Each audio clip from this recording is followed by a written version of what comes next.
First question. 50-mark question, how was it? I think it only had 4 parts to it. How was it? Including one about calculating target cost.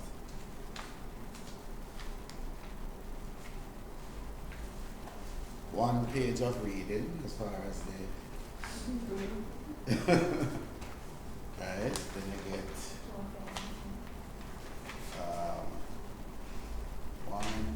2 pages of appendices. You have to write a report to the CEO of time to 1. Evaluate why the dashboard in Appendix 1 was award winning as requested by the CEO. I get 15 marks for that. Part 2 says explain briefly the role of the management accountant in providing information for integrated reporting. 6, so that's 21 so far. Part 3, calculate the target cost gap for the new engine using the data in Appendix 2 and assess how the use of this target cost will fit within the TQM framework. 12. So that's what now 33.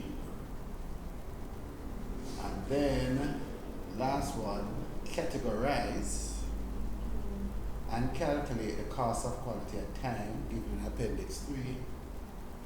Suggest cost areas to be examined as required by the CEO and evaluate the relative importance of each category to time. 13. That's now 46 plus 4.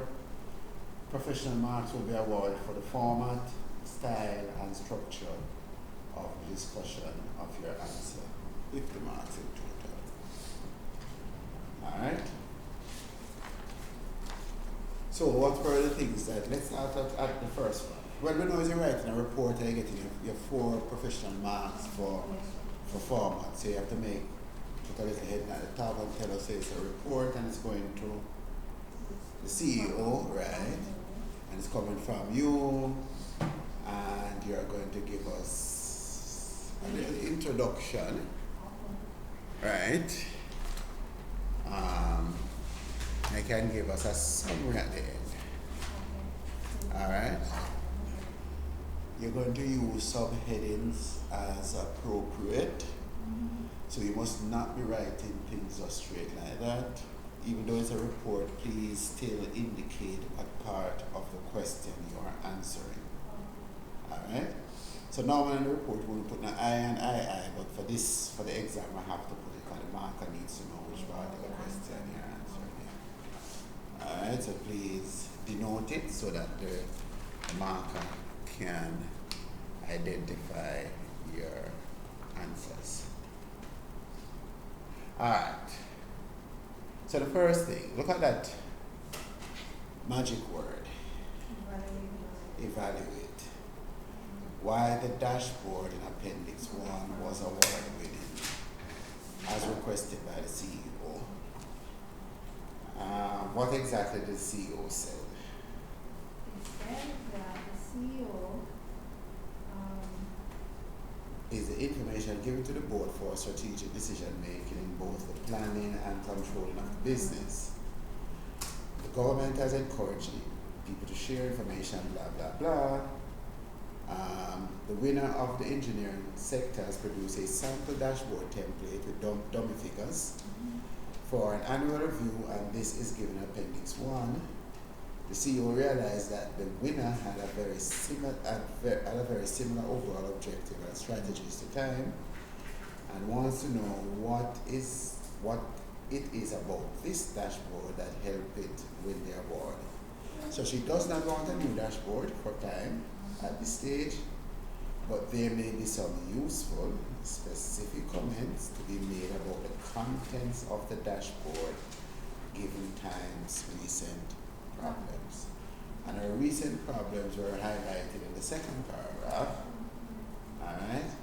Share price has recently suffered as a result of the failure of the new engine design, which has led to a large cash losses and a difficulty in obtaining new financing.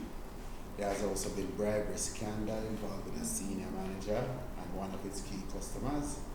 As a result of the new CEO came about and that. Alright. So we're looking at Appendix 1.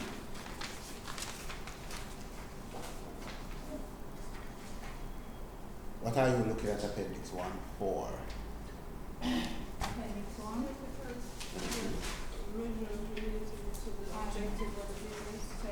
To see if it has measures.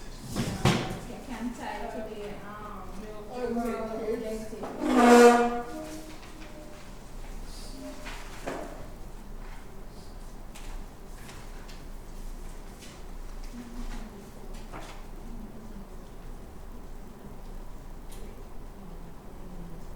Alright, yeah. What else? And then also to look at the recent problems, if the dashboard will address the recent problems.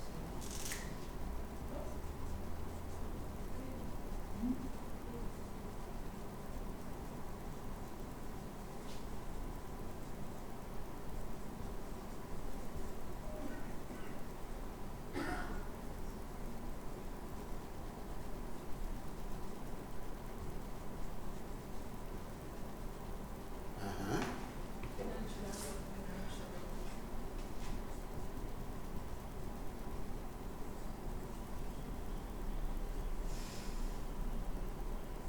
Uh-huh.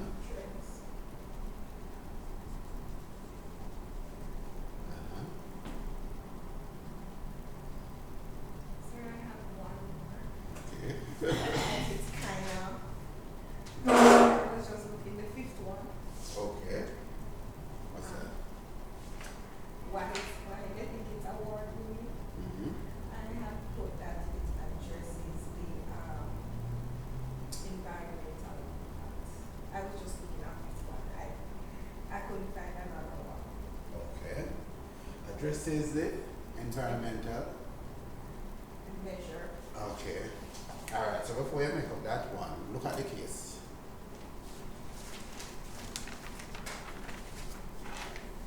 That third paragraph, the very start of the first part of that third paragraph. Alright,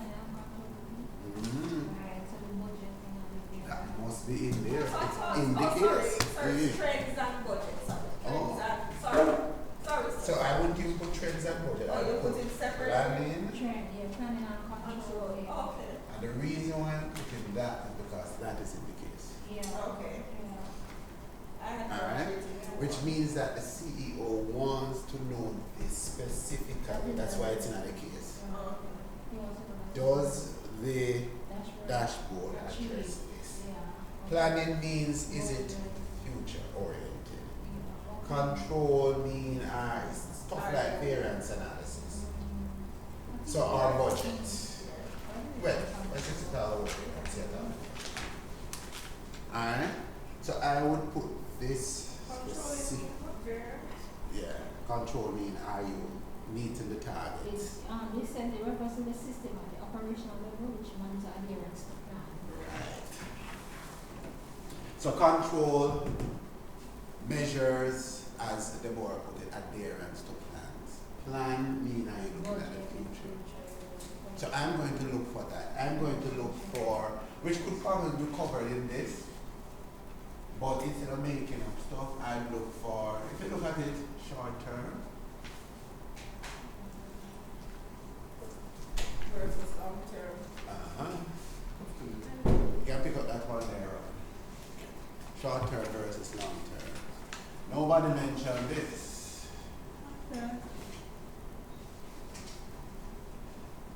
Oh, Presentation. I mentioned it's a number. Right? Yes. What about presentations? It can be. The dashboard should be simple enough to understand and read, not be overcrowded, the numbers shouldn't be too long. Yeah. So we don't want numbers to the last infinite degree. So And something is, It should be easy. it's to 1,998,765.23. I put it in my introduction. This is strategic level, I don't want all them something there. I want real stuff. Oh. Because you still have to look at the presentation, the outline and all of those stuff. Oh, so that will make you want to look at the outline, the purpose, the strategy. And here, financial and non-financial, that you can look at, Information. but you must also probably look at. Oh, sorry, internal versus external. Sorry. You see, I did a lot of them together. I did financial and non-financial. Yeah, that's and a external couple of and them you external. can group together. Yes. I mean, is information both within the organization and external? Yes. Oh, okay. If you notice, they gave us either in the narrative, which also comes in as part of the presentation as well. In the commentary, is positive and growing, indicating healthy and contributing market share. It mentions something about the average. Is the first one. The revenue growth of the business remains strong, above the average growth for the sector of 1.5%. Okay, so Like how I did financial and non-financial and internal and external in one paragraph. that is fine. Oh, okay. They tend to normally go together. Right? You could have discussed financial, non-financial, internal and external, short term, long term, together. What will be short term and long term? Short term is the budget variance. Okay. Alright, because that's a 12-month period. You notice that we get growth over 26 to 2017. So we're getting not just 1 year before and that kind of thing, right?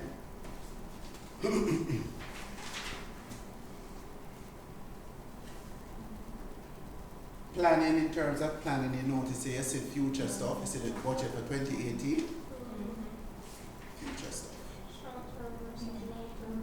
Yeah.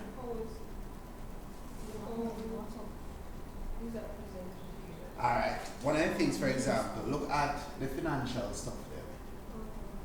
Revenue, operating profit, those tend to be short-termist. You see EVA, total shareholders return, those are long-term, because those are shareholder wealth maximization. Alright? I remember how we say we calculate EVA, because them the long-term brand building. So EVA is an example of long-term focus. You can even look at other things, for example, like maybe class leading products in, look at those kind of things. Those are not only those non-financial, those could also be talking about long-term things as well. Alright? But the profit tend to be short-term, EVA is long-term. Alright? The future is the 2018 budget. The control is the budget variance. Alright? When you look at the presentation, it has a commentary. That's beautiful. Right? It has four or five simple categories that you can follow. Alright? Look how easy the thing is to read. Look how the thing lay out. Your eyes not squint and go all over the place trying to figure out what is what and what is what. Alright? What is those Favorable. Because it's variance. Alright? And so you use these then to make your comments as to why you said you think it is award winning. The only other work you have to do a little bit more is this one we've already gotten. The measures relate to the overall objectives of the business. So break it out and give us some examples of it here. So for example, one of the overall, I think is shareholder wealth maximization. And it gives us EVA and total shareholders return. So tell the examiner that. Alright? It mentioned other stuff about customer something at the start. And customer service. So near the end of the last paragraph. A customer service. Yeah. High quality solution. what would lead to good customer service? Delivery on time. Delivery on time, right? And they were doing stuff like, there was some fault, where's the fault thing again? And then the percentage of other first right time is that the customer service too. Right, yeah, right. Alright, so those things are, so they are measuring customer service, right? I think they had something in Sydney, what was the other one? Market share. World-class engineering, high-quality production, look at those things. Look at the design. All of those things are world-class, high-quality. Chemical emissions, yeah, right. Right? So it can measure all aspects of the overall objectives of the business.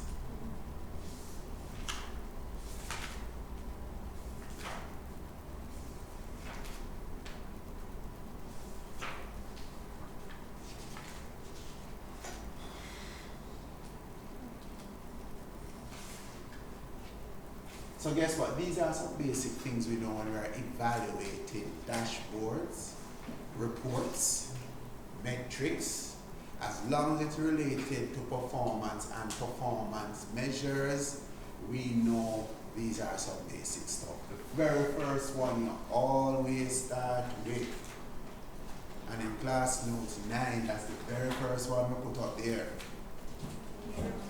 It must be linked to the objectives of the business. If the metrics are looking at that question, it's only the first two to account for the exam. The other break was financial.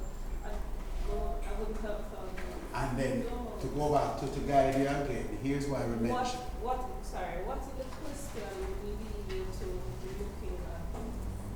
Financial trends, planning, everything. Alright, this is in the question. Right, we just saw. Right? So that should clearly tell you. But we have learned when we are looking at performance measures, there are some things that we must look for. The balance scorecard tells us that we need financial and non-financial. Look at the performance pyramid. The performance pyramid tells us that we need financial and non-financial, and it tells us this. Yeah. So that's why we learn those tools, because it's not even anything in the case. We know best practice, so those tools are giving us best practice. Alright? The building block says you need to look at the results and the determinants of those results. But the question just seemed to say evaluate why the dashboard was award-winning. Right, so we're saying, since we know best practice, the reason why it is award-winning must be because it checks the boxes of all of our best practice. Yeah. Alright? Or else it couldn't be award-winning. Alright? So it kind of flip it now, because normally my probably just say, see the dashboard here, evaluate it. Alright? But in this case now I'm start off from the end now and say, them create an award-winning dashboard. Tell us why it is award-winning. Alright, so instead of us finding fault with the dashboard, we're going to actually find only good things with the dashboard. Right? But 15 marks. Right. I think it was something that brought us up the board. Not this part here. Because remember, it's not Times dashboard. It's some other company's dashboard. Alright? Right, because look at the issues that they have had. Fraud, cash flow thingy. So guess what? The dashboard don't have that because that's not a problem at the other company. But it's a problem at times. So we need to say the only thing now is because with Times recent scandals and so forth, the dashboard not monitoring any of those things. Alright, so we'll put that in there. And like I said, the problems were mentioned in the second paragraph The share price has recently suffered, which of course if they were monitoring total shareholders return, Yeah. probably it would have gone unnoticed like that. And that's the thing of total shareholders return. But Alright. they monitor it, right? Yeah man, so the company I monitor that part. Oh, well, maybe the existing one don't monitor it. So Right. okay, But look at the rest of it now. As a result of the failure of a new engine, which led to a large cash losses Yeah. and a difficulty in obtaining new finances. Right. So maybe they should have been monitoring stuff like cash flows and probably that, and as well as loan state gearing. Oh, yeah, the gearing. Right. The gearing, yeah. So maybe they should have been monitoring. Yeah. It's not on this dashboard, but maybe this company don't really need it. Yeah. Well, they Alright. would need to have it. Right. Other things, for example, bribery scandal involving a senior manager and one of its customers. Now that one hard to measure, but at least maybe if you did have stuff on there and talk about maybe fines, investigations, bribes, allegations, them kind of something they could have monitored those in. I said no, because it's on there now. You say you set a target for it to be zero, because no company should accept even one. Right? So you bring those in and say, well, based on your recent situation, that's the only thing that this award-winning dashboard don't have. Alright? And obviously it's because the company, whoever that company is, don't have them kind of issue there. Time we need to put it out there. I'm sorry, so this course, this APM, was it about like business cases and those things? If Like, it, the English appraisal, if that, if it covers like an appraisal of investments. no, we generally don't appraise investments. Okay, Alright? okay. What we are focused on is measuring the performance. Okay. Yeah. Okay. So once we can find the right measure, then the management can make the right decision. So we're never the manager who is making the decision. Right. We are just saying, is the information that you are using the correct and is it reliable? Okay. Alright? Because you don't want to bet your company on stuff that is totally the wrong thing and is something that's not reliable. Alright? And a lot of companies, and I think we had that, and I think Mark had asked that question on Wednesday. Why is it that companies are aware of all of these things, all of these quote-unquote best practices, and still continue to fail? One of the things that many managers prefer to measure the easy thing than measure the right thing.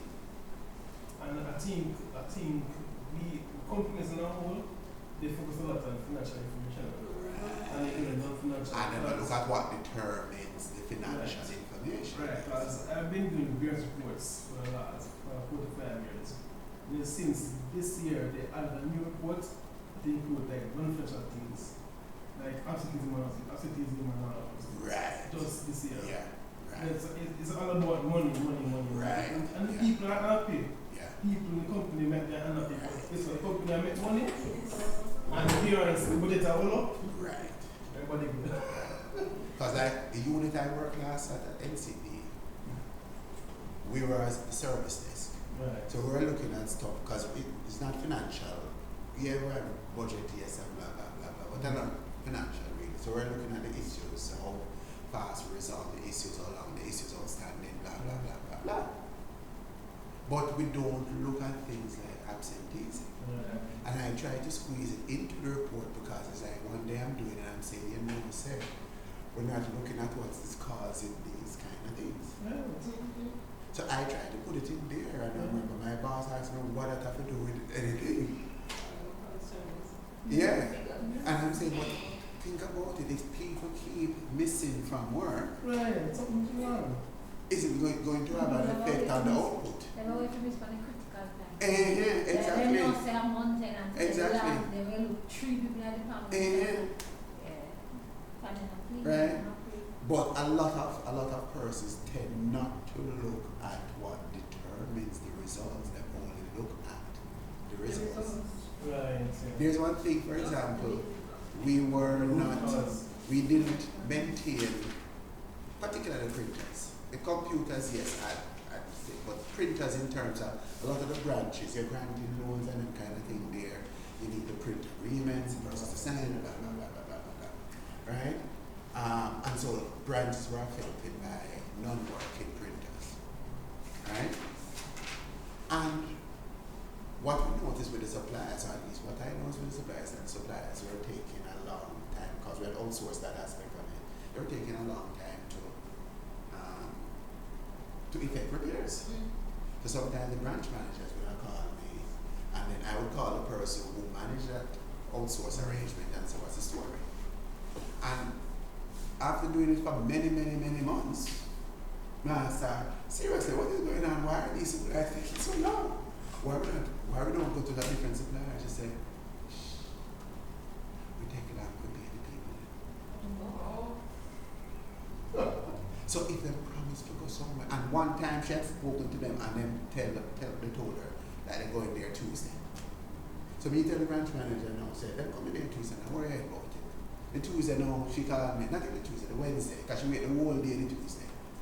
And said, how me tell her, I said, people not going there the Tuesday. Right? Call them.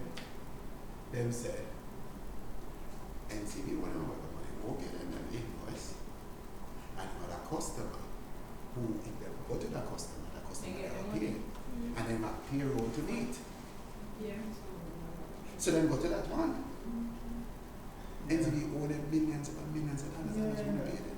And as a supplier, it used to reach me too. So when we are on the outside now, it's just a memoir. I make enough nice for your money. Right? So we're not. Oh God, them pay bad. Yeah, the big companies that Yes. they don't pay. Yeah. Sir, we have a 60 days. 60 days. This is the little man with provide us with lunch. 20, like a $20,000-$30,000 bill. 60 days. Just get wicked. That is wicked. That's true. Yeah. And you know them small companies don't have the cash flows. Money for us, you know. Sir, trust me, that is not even. Nobody even look on that. And they have to wait 60 days. Yeah, but that's true. Yeah. Of course, every day. It was 30, you know. As a matter of fact, it was days. Then it went 60 days, 30 days, no 60. Take it, and because it's so big, just take it on me. That's I remember one time I was in procurement. I was working in procurement at that time. And I mean, you do the others now. In fact, it's surprising. I remember one day when one of the biggest suppliers called me and said, some people do for me now, get them for me now. I say, yeah. And I say, yeah, man, some people do it for me now. Pay for me for it. Right. And I got through APM Revision and walk it through. Alright, let's look at part 2. Explain broadly the role of the management accountant in providing information for integrated reporting. I could go to exam Tell me what we can. Alright, what comes to your mind on this course? Seriously. To me, integrated Which one? For integrated reporting? No, I think No. so. Put everything together. It puts everything. Like environmental, like probably some environmental in there, some external factors, not only, I guess, social reporting plus financial reporting, but Alright, you could use that, say social reporting plus financial reporting. Here's one of the things about integrated reporting. It's this.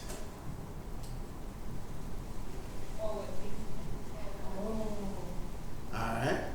So unlike most financial reports that are backward looking, this one says, tell me what you think of the future.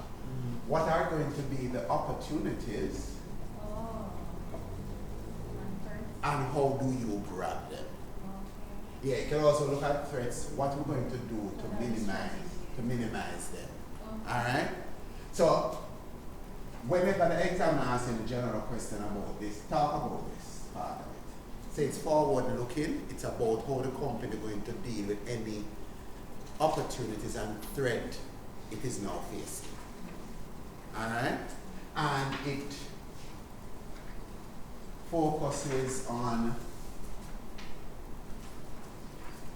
other aspects of reporting.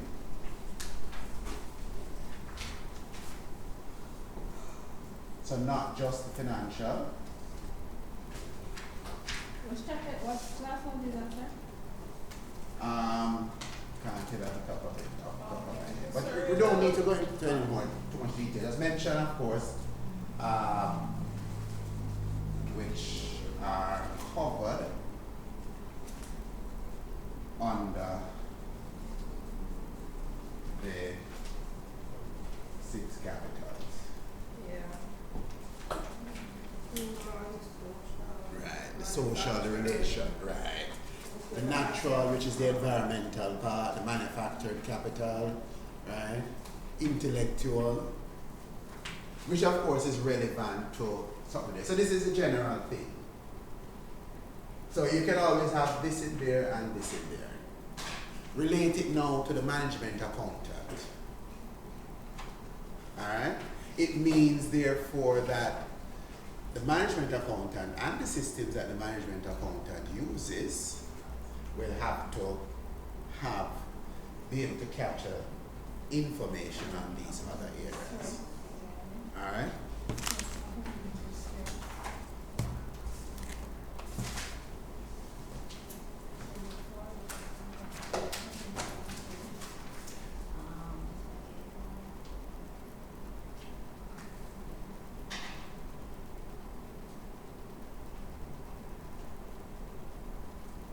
It's, sir, focus on the aspect of financial, Yeah. which are Covered. under the 6 capital. COVRE. What's the 6 capital? What are the 6 capital again? Financial is one of them. So there's intellectual, that's 2. Social and relationship capital. Natural capital, human capital, and manufacturing capital. Alright, those are the 6.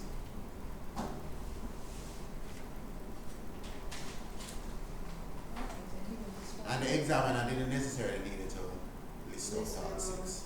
Okay. And he didn't want to give an example. If you could, I'll do it. So you would have just said 6 under the 6 capital. Right, yeah. Alright.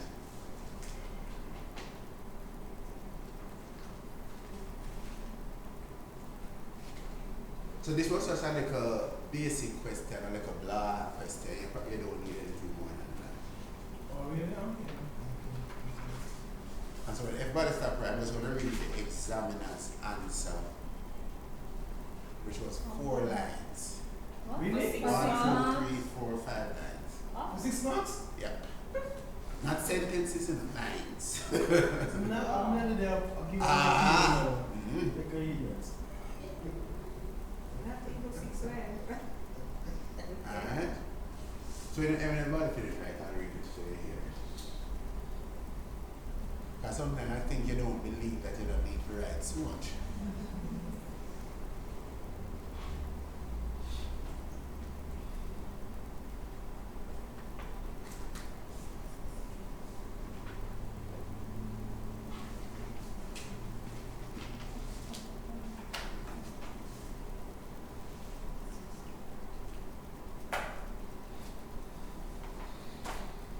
I'll write a page. No, she's never done.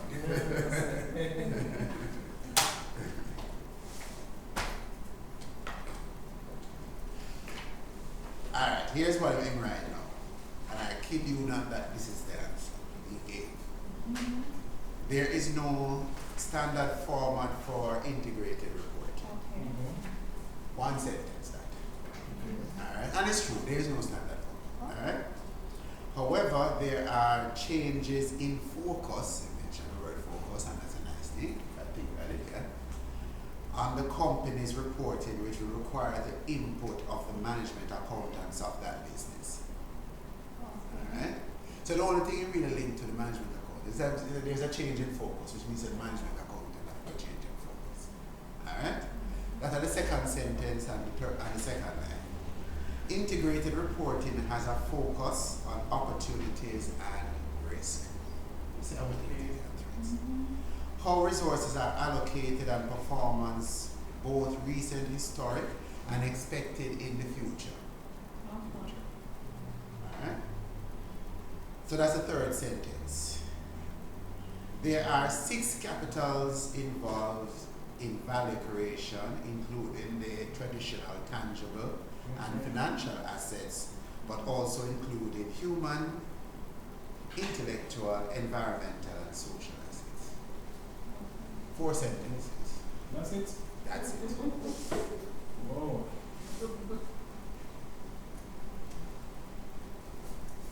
And if you look at the capitals they might mention, nothing use like the exact terms that we use. Because we call them environmental and social. Right? And it's not really it's called social and relationship.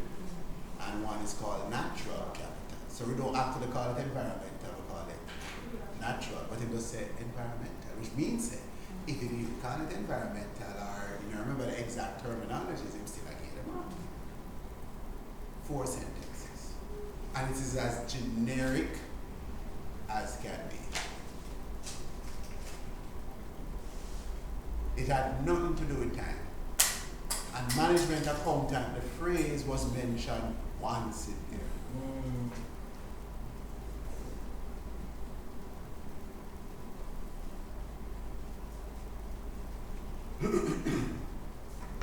For 6 months. Alright? What did he say this over there? In his marking scheme, he says, description of integrated reporting, you can get up to 3 marks. But just describe it. And then impact on management accountant up to 6 marks. And the only impact, if I remember carefully, what he mentioned on management is that they're not going to change focus. Okay. Alright? So this is really it you want. Okay, so instead of management accountant, focus on financial, we just look at the other issues. And what I would have brought in, he didn't specifically say it, is that it probably also meaning that any templates and systems that the management accountant is using to generate his current reports are going to have to be adapted. Okay. Because chances are a lot of those stuff are not now being captured. Because if you're using accounting systems are not telling you about your emissions. Okay. Alright? Accounting systems not going to tell you about your human capital. Alright? So you're going to have to adapt or change them.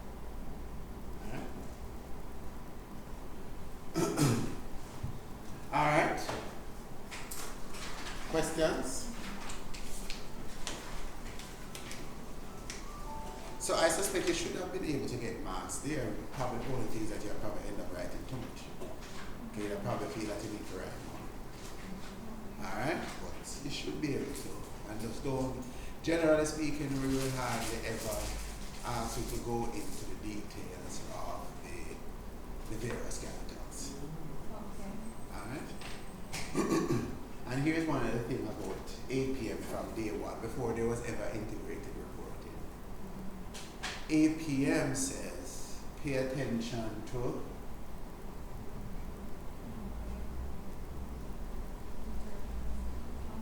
same thing where integrated reporting says.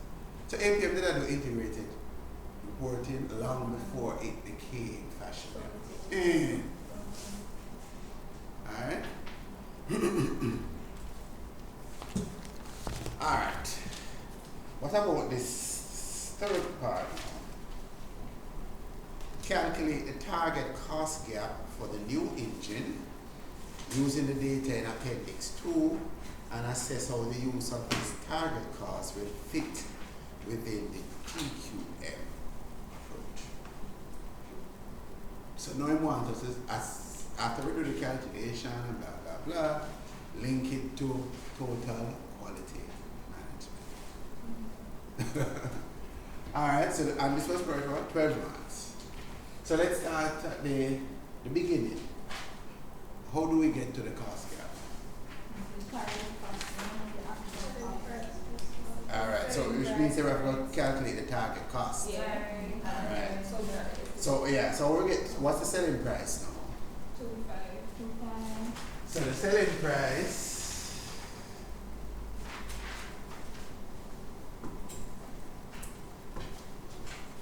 is 2.5.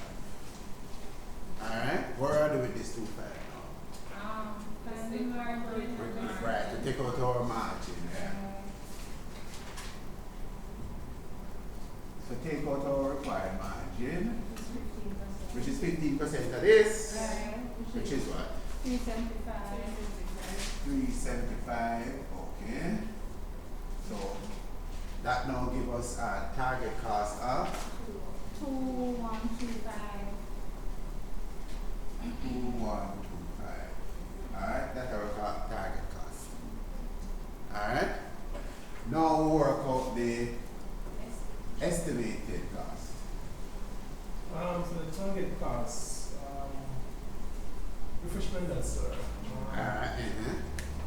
So the target cost is telling us what our cost per unit should be if we want to enjoy that margin.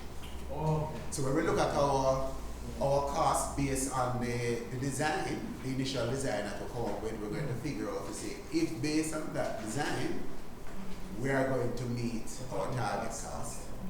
Alright? If we don't meet our target cost, we'll have a cost gap, and then we'll figure out if we can close the cost gap. Alright? Alright. So we have various costs here now. So we have raw materials, subcomponents, skilled labor, general labor, production overheads. Alright? Yeah. And of course we're going to have fixed costs as well that we're going to allocate per unit. So you can add up all of these, you don't write them back down because these are all per unit charges. If you could have come with a let's say call it overall variable cost or unit cost, which is to add up the raw material, the subcomponents bought in, the skilled labor, the general labor, the production overheads. Alright? What's that? What are those figures?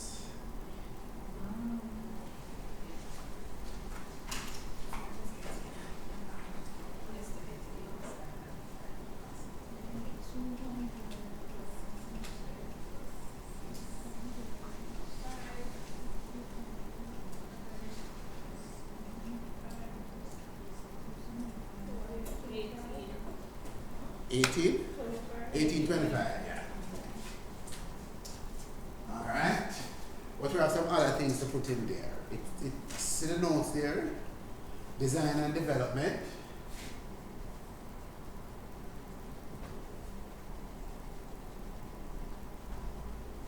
Is 120 million and the engine is expected to sell approximately 1,200 units over its lifetime. What's that going to do? Don't you capitalize the stuff? Yeah, That's what I was thinking. Yeah, wait. But that's the accounting aspect of it. Oh. Right? We're doing it from the management accountant side of it. So we're not getting into how you treat the entry or whatever. We're just saying that this is a development cost. You expect to sell about 1,200 units. Share that development cost over the 1,200 units. Okay. Alright?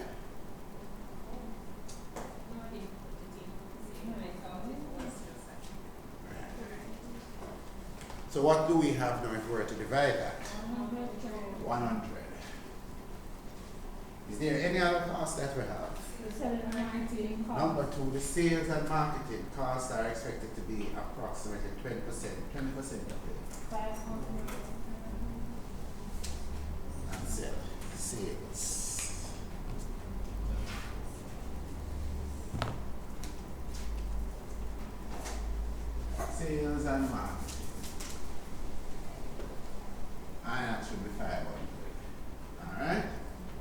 Therefore, the Okay. total expected cost. Huh? Oh, sorry, sir, I can't take some things right. Okay. Is what? What I figure here now? 2425. 2425. Mm-hmm. So the target Yeah. cost Yeah. gap is 300. I think it's thousands, no? Or something like so. It says about 300,000. Okay. Alright.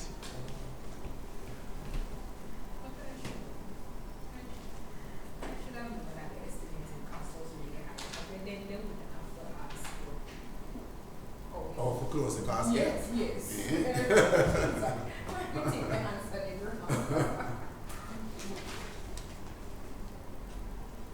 So that's how we do the cost gap all the way. Alright. How to close the cost gap? So what I'm saying, and assess how we can use this target cost. How the use of this target cost will fit in with TQM.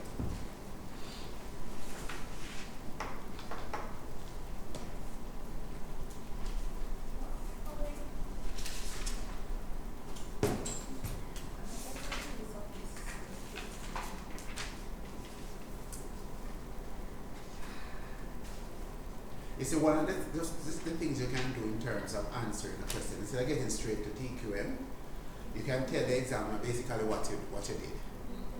Alright? We did a question, I think, a couple of weeks ago, which again we told the examiner what we did.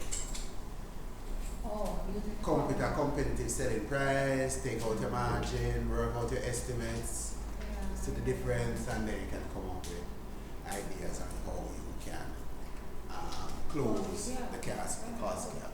Closing the cost gap, you basically,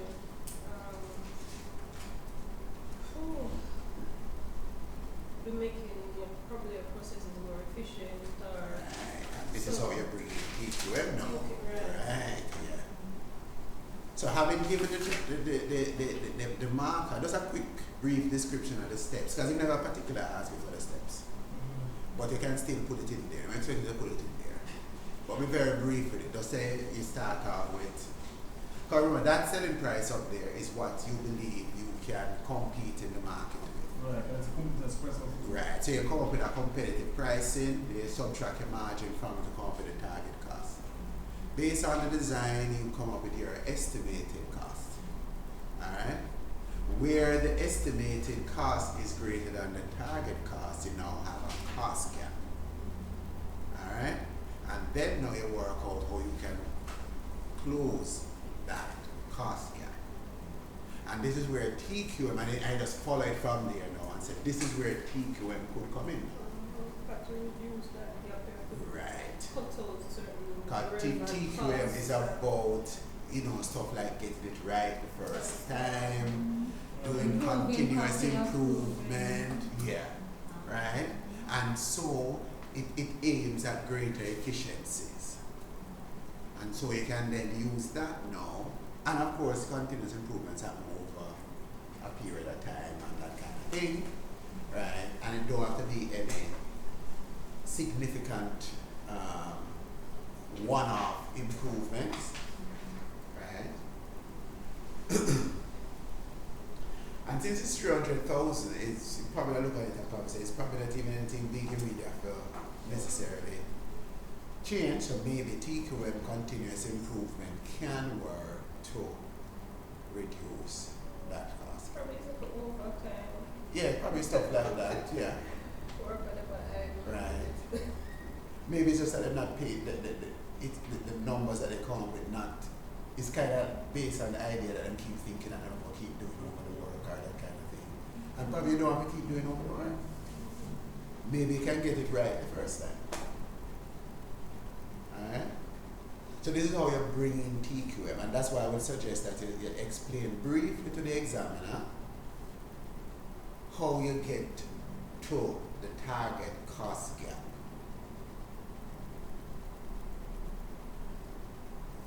And in suggesting how you can close it now, your brain, TQM, getting it right the first time, focus on your customers, think about continuous improvement. Alright? Sir, question. If the estimated cost, right, was, so you have your target cost of 2125, and say your estimated cost had come to 2,000. Right. How, So what that- is that 125? What would we do with that 125? We don't do anything because below the target cost, so we're good. Yeah, no, so like, what is it? Is it does that mean that you would spend some more on more quality, or does it go to your profit or something? It will go to making my profit better. Oh, better. Yeah. Right. Or if later on I'm pressed to adjust my selling price, I see that I have a room to maneuver. Right. Sir, I mean, you know, for the coming classes that we have, a question that I would is the break even. That calculation, I don't understand. I think I missed class the Okay. first time, class this year, Okay. so I don't understand. Alright, there's a nice break even example in the quiz. Okay. In the quiz. Sir, I did it. That's a So when we go over again, I did it, but that's a quiz. I want a question that says Sir. assess the break even no, not yet. of but no, when you use some verb with some other things. Because we don't assess. Evaluate. What he will ask you to do is calculate it as part of the metric Yeah. and say whether or not you think it's an appropriate metric. But he doesn't ask us to assess. He's not going to ask us to assess. Sir, I need to do the Any break even number. quiz. That was the first quiz I did. That was quiz number 3. Because remember, in a break even, the reason why we want, and why we want break even. So the examiner is even interested in a break even. The examiner is interested in margin of safety. Because margin of safety is a risk measurement. Alright? But to get to margin of safety, you need the break So I even. didn't really need the assessment, but you know, like the president said, the CEO wants to know how to some the contribution per unit as, you know, some.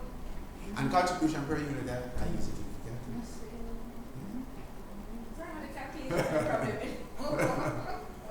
Because what is contribution?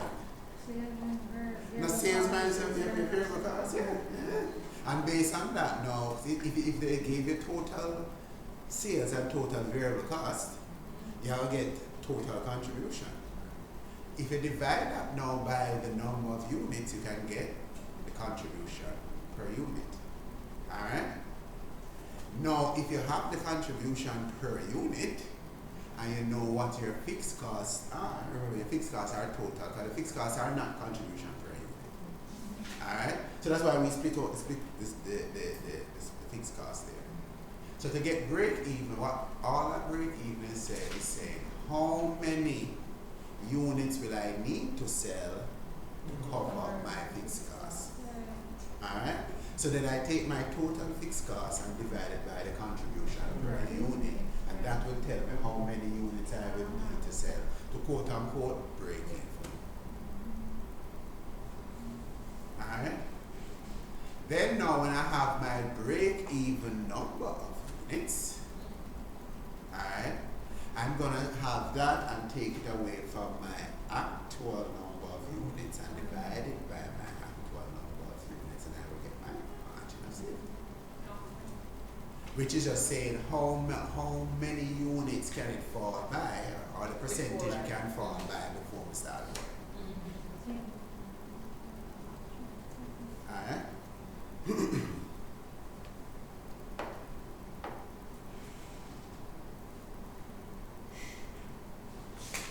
Alright.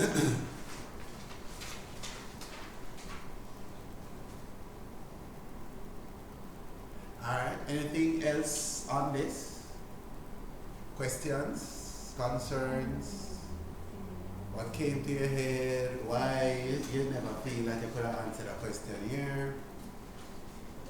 I was wondering about the safety development and design process. So we're not interested in the accounting treatment of it. If you notice, we study stuff like EVA, and we say we don't like the idea of the accounting treatment. Alright? Because what we're trying to do here, as far as target costing is concerned, we're trying to assign, in a way, we're trying to recover every single bit of the cost associated with that project or that activity. So development and design is an activity. Sales and marketing is an activity relating to it. So we're trying to recover it. And that will give us our overall estimated cost. Then no, that's what we use to compare to our target cost. And one of the powers with stuff like target cost is because of how we deal with the accounting treatment of certain things. We don't really know many times if the item is truly profitable or not. Alright? We capitalize certain things, so we don't assign it to that product. It not covered anyway, and us measuring whether or not the product was profitable. So we're looking at it and we're saying, oh yeah, this product is profitable. So we go ahead with it, we totally ignore this thing, these two things. And we go ahead and we sell the product for $2,500. And we get our margin, $375, and we say, hey, well, we make money. But at no point are we trying to recover any of those, if we want to call them sunken costs. It's costs that come out of the shareholders' money, and we're not trying to recover it at all in our pricing or in our consideration. So target costing is about there, because target costing, the whole idea about target costing is this thing that we will do a specific example on it. And we're going to do some question on Wednesday. And we're going to talk about this a little bit more then. Right? Life cycle costing. One of the ideas behind life cycle costing is that it says many times managers use the accounting period thing there and say, this is for this period, this time we do this at a period, and so the product is profitable. There are things that, for example, happen at the end of a product. So you have a manager now who undertakes the project. Alright? And say that the project will make this per unit. And I'm happy to get bonus from it. 10 years later, him leave the company getting bonus after bonus after bonus after bonus after bonus. But there's going to be some cleanup cost, some decommissioning cost. It not under film stewardship. In retirement now of the business now, the next manager come in now, have to see all of these expenses are right down theme effort, and he never had anything to do with that decision. Alright? So now they're behind the 8 ball, because now this $400 million bill hit him. So now he have to come up with something that can cover the $400 million and make money so that he can get field bonus. Alright? Because we don't consider the full life cycle of a product. Alright? And so life cycle say you have to start from here, so. From design and development through to production, which is where most of the time we concentrate on. Right? And so for production, we'll look on, I remember I do financial here, or I look on how much raw material did we buy for that year? Right? How much electricity did we use to produce them units? How much money did we pay? And we look at the current production cost. Alright? And we look at what we sell. And we say, see, there we make profit, we go. And at the end of the design and development, there is the decommission, which we ignore. And what this may very well prove is that the product was not profitable over its life cycle at all. It was profitable over an accounting, right, over various accounting periods. But over its entire life cycle, it was not a profitable. Okay. See. Just as an example, Xerox started using life cycle costing probably 10 or more years ago. Because what used to happen was that they would put the machines in a box and deliver it to the customer. Alright? When the customer wanted to upgrade to a new Xerox machine, right, a new photocopying machine, Xerox had to take back the box. And it wasn't even that original box because the customer probably had that Xerox machine for 3, 4, 5 years. So the customer threw away the box. Right? Xerox now, because they had this thing where you have to return the machine in the box, they now take some other box and paste it together and send it from Xerox. Then Xerox find themselves with this whole heap of box that they need to dispose of. Which they can't put any machine in because it was patchwork box.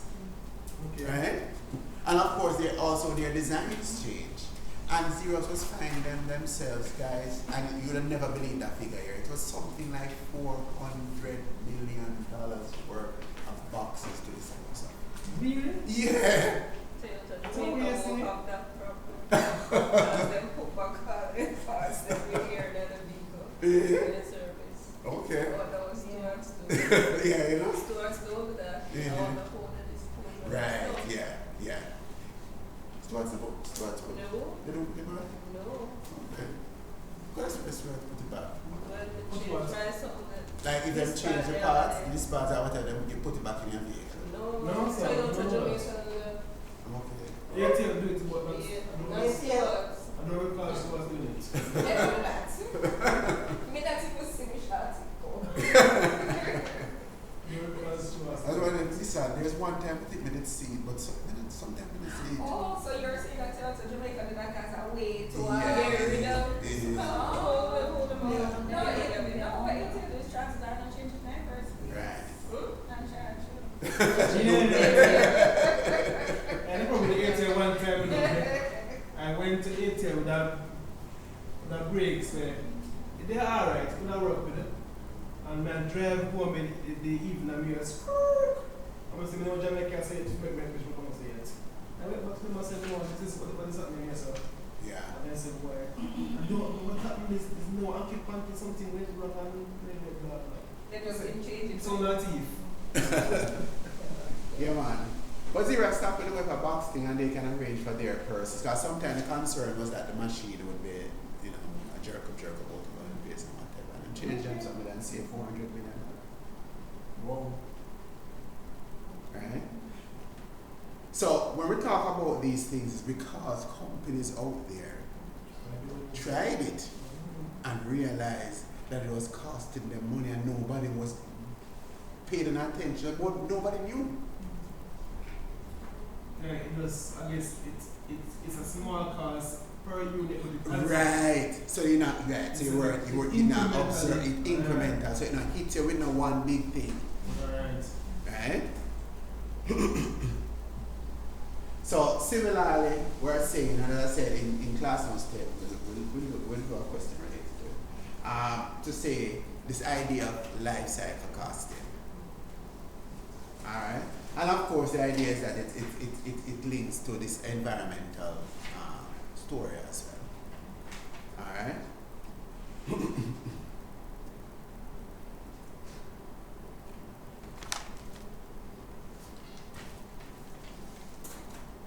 So that's it as far as the TQM does. Calculate that. Give us a brief description of the steps you just took. Right? End with the target cost gap is identified and then steps are taken to close that. And in this case now, TQM is about getting it right, so we're do stuff like reducing over time, it's about continuous improvement, sometimes even small. Because remember, case and costing, you can mention, you don't have to mention, you can just mention the fact that it don't have to be massive improvements. It can be small, incremental, because that's what case and costing is. And case and costing is a subset of total quality. Alright? And case and costing and target costing work together. Alright? So, we're looking for phrases like getting it right the first time, which is TQM. We're looking at continuous improvement, and we look at small incremental cost reductions. Those three things must be there.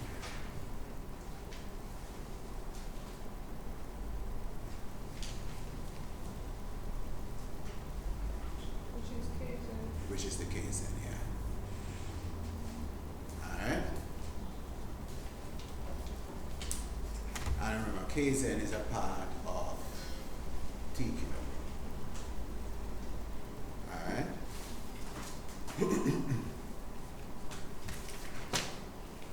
Alright. The last one. Categorize and calculate the cost of quality at time, given in Appendix 3. Suggest cost areas to be examined as required by the CEO and evaluate the relative importance of each category to time.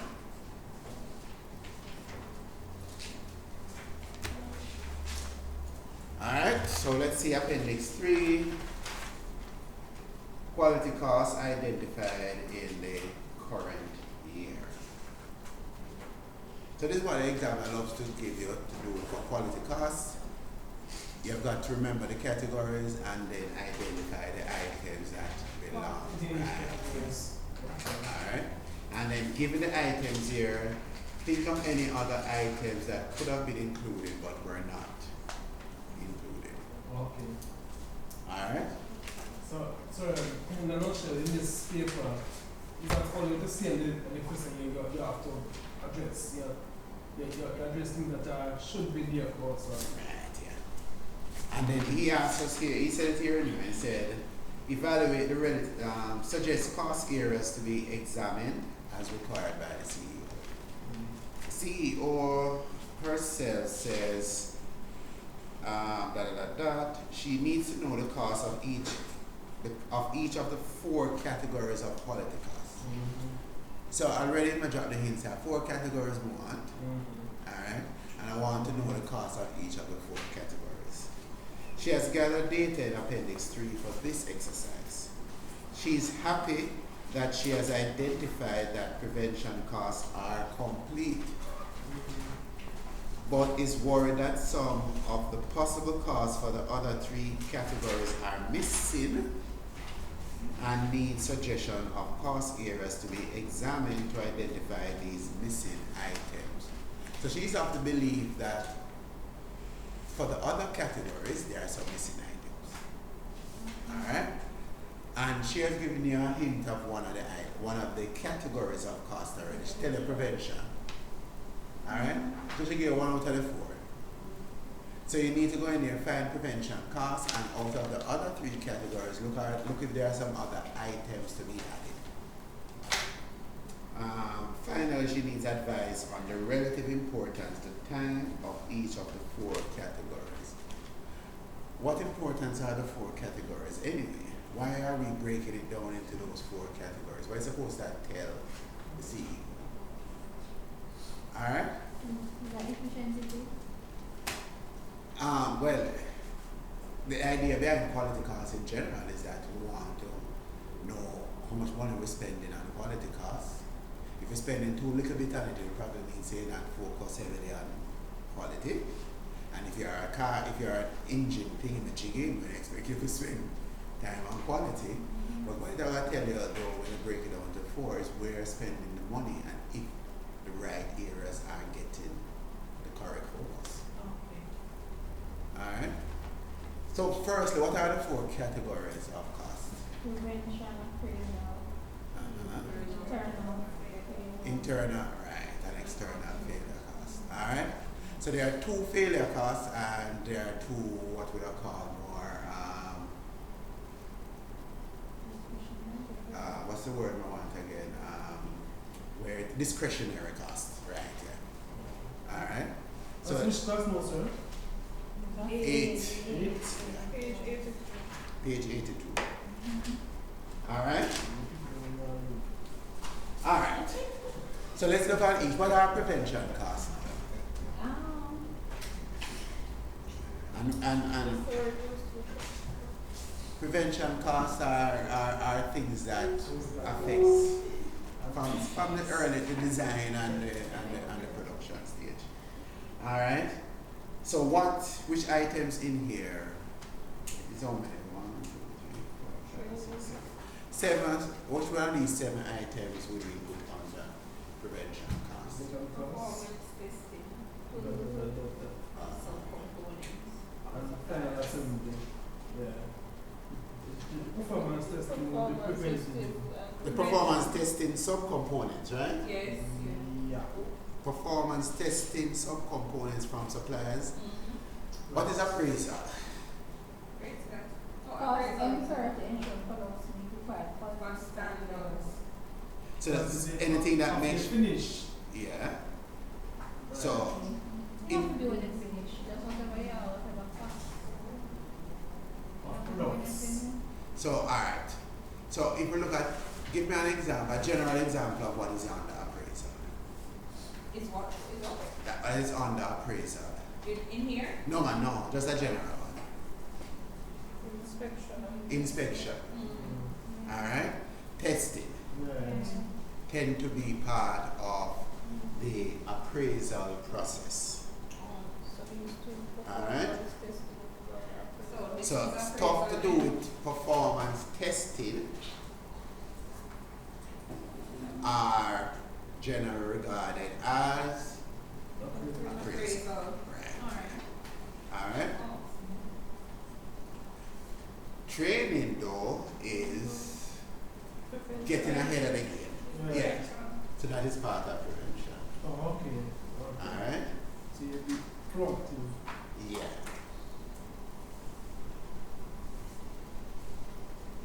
So training would be one. What else would be there? Look at maintenance of inspection and equipment. So that is not the usage of the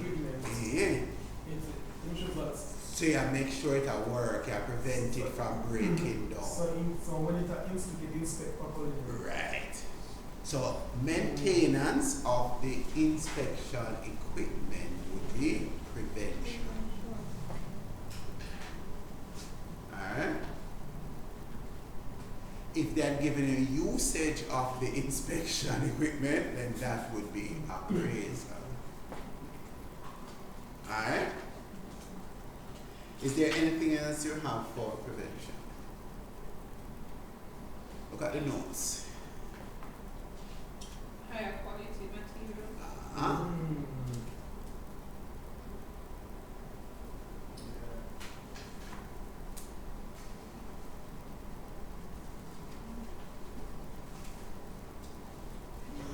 The idea being if you buy higher quality material, it should prevent you producing low quality output. Alright?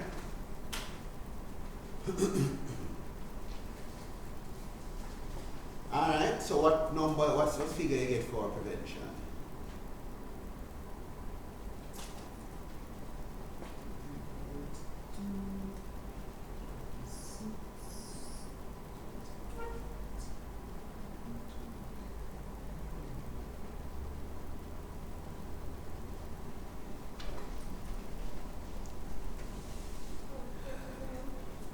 $139, yeah. Everybody have the 139? And what about appraisal then? We called those items earlier. The testing, yeah. Right. The performance testing of the final assembly and the performance testing of some subcomponents from suppliers. Should give you 138. Alright, what about internal failure? cost of reinspection after repairs arising from final assembly testing. Internal failure is rework. REWORK. Anything you have to do over. Yes, that's stuck on your Right. equipment. Oh, that one's on the customer warranties. So that's external. Oh, that's external. Yeah. Yeah. Oh. Because you're doing it under the customer warranty. It means that the customer bring it on and you're repairing it under warranty. So when you finish and you have to do over, that's Right. because of the internal. Right. So, Okay. right. So when you're finishing up and redo it, but the customer don't get it yet. Right. Yeah. So the customer don't get it yet. Because remember, if the customer gets it, then it's warranty. You're repairing it under warranty. Alright? Oh, so it's the cost of reinspection. Right. Of So repairs of final. right. So it's one number, the 95. 95, right. Yeah. Internal. And then for the last one, the external. Repairs and replacement on the customer warranties now would be that one. Is there anything else? And complaint handling. Yeah, customer relationship management, complaint handling, Right. right? Would be part of it. Right. You notice look at the notes, guys. We use one of the notes. We use the 92, right? Why give us that second note? And I tell us that the company's revenue was 11,500 million in the current year. Because you can get the quality cost. Because the quality costs are always expressed as a percentage of the revenue. Really? Yeah. So when you start to do the last part of the CV or ask you now, you say, tell me what these categories do for me. You can express the total and you can express each of the four individually as a percentage. Right. And where you see, for example, external failure cost is a high percentage. It is the highest cost. Yeah. Right. You're gonna say that's the wrong place where your cost money is being spent.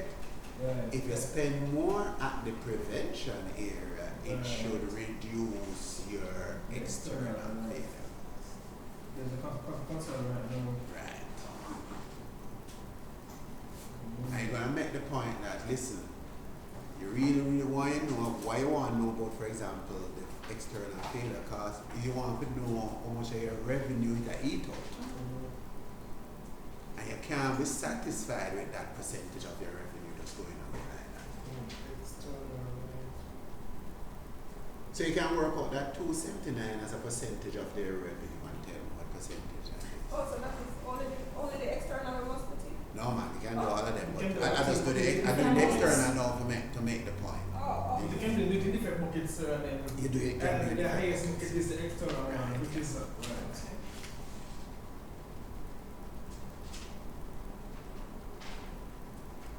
so you said calculate the external overall quality.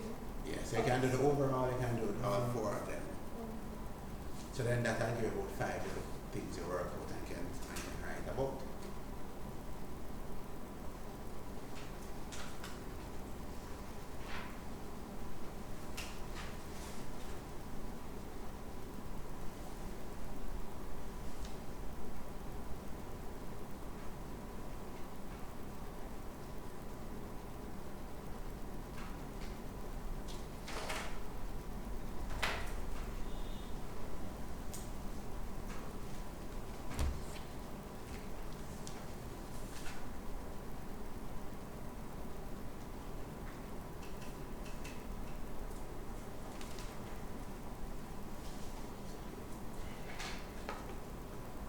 So overall it's about what? 5 point something percent? 5.7.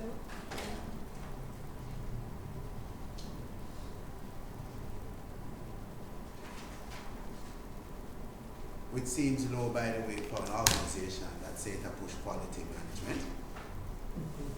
Right? And you're an engineering firm on top of that. So you're saying because the total see you're not spending much on You're not quality. spending much on quality. Oh. And then now you go Translate further with it. into the external. Right. Then look at it, because look at what the external failure cost is. What percentage of it? Okay. 2.4. Okay. And that's just external failure. It does not include internal failure costs in there.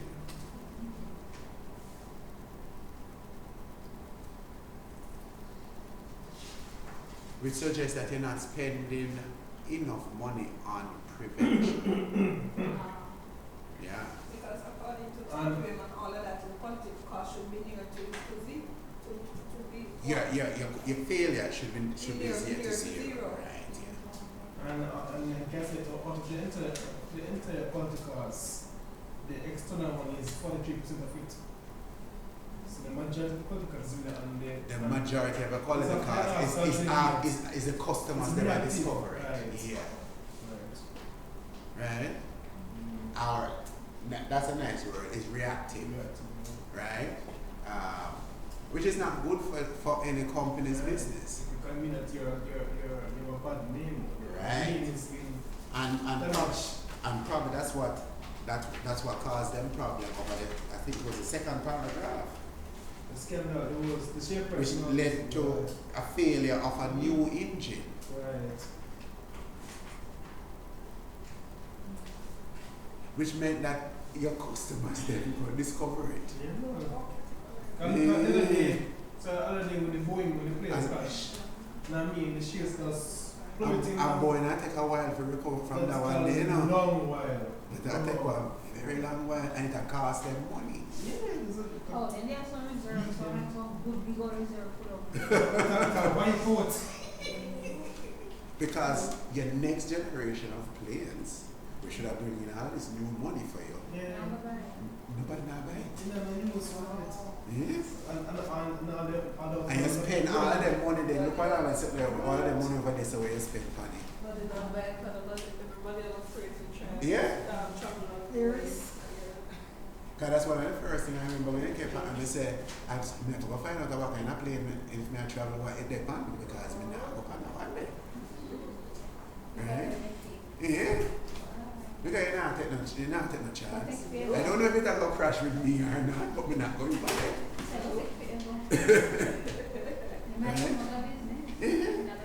Right, so it has the potential to put the business because I'm literally thinking that they're not earning any, they don't have no inflows coming in now. So as you say, it's probably them know them reserves that they have to be digging into. And how long can your reserves last?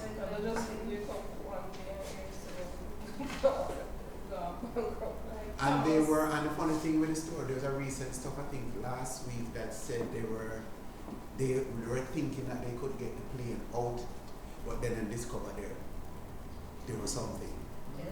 Yeah. So that was with people now in our hand. So now it get delayed.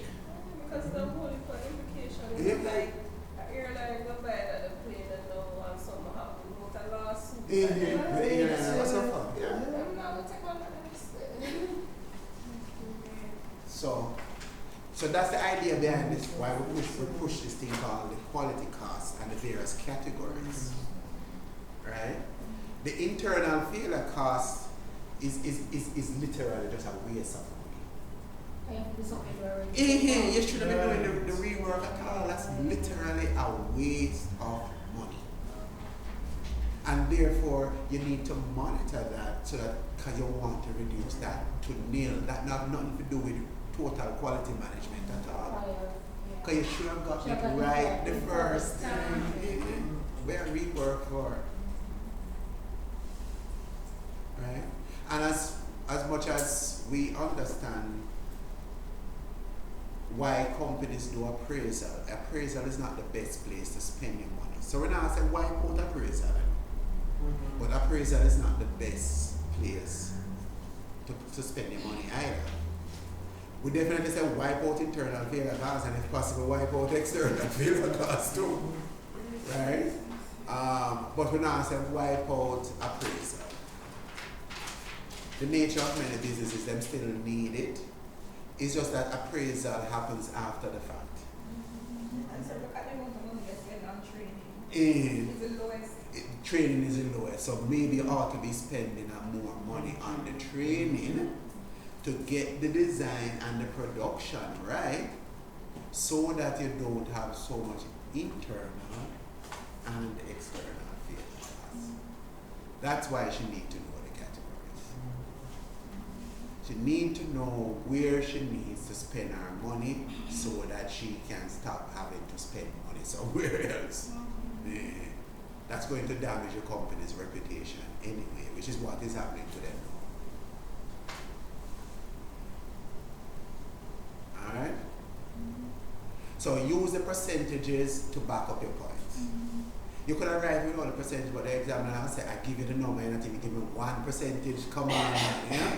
So you know you might have vex a little. Yep. Right? So, alright, so don't work out all 5 numbers.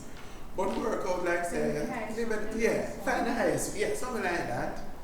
And normally I always a good thing to compare the prevention to like say the highest one, which I you know I will be the external. They might set up the case if that be the external. Okay. So compare them two. Let's say if anything, if it's only 2 numbers, then you calculate say the prevention and the external. Alright? But calculate a couple numbers though. Right. Yeah.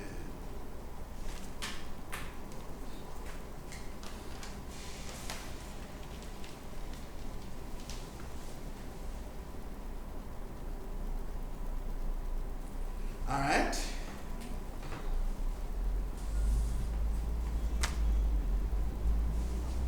Questions? So the funny thing, when I remember when I saw this question, which is after the exam, I'm saying maybe the question was just too ridiculously easy. I looked at it and I said, him should like the examiner wrong the question material wrong. Right? Share first. So, alright. Look at the second question, guys. So that's number 2 on page, 5? Mm-hmm. The requirements are at the bottom of page 5. Look at this one now. So let's try. I don't think the question will take so long, but what I want us to do a little bit more and more as we go along is to be sure that we are clear in our minds what the requirements are saying. Yeah. Explain why non-financial performance indicators are particularly important to measure the performance of not-for-profit organizations such as TRH. 5. It's not profit. It's not about money. Right. It's about service. Right. So, I mean, it's about, so, like, So they'll get so those. their mission, again, their mission, sir, it's has nothing to do with about money. Right. And you So- will get those feedback from the person receiving the service, which are Right. your customers, Right. which are external to the business. So, let me just pick up something here, start with what Rowan said. It's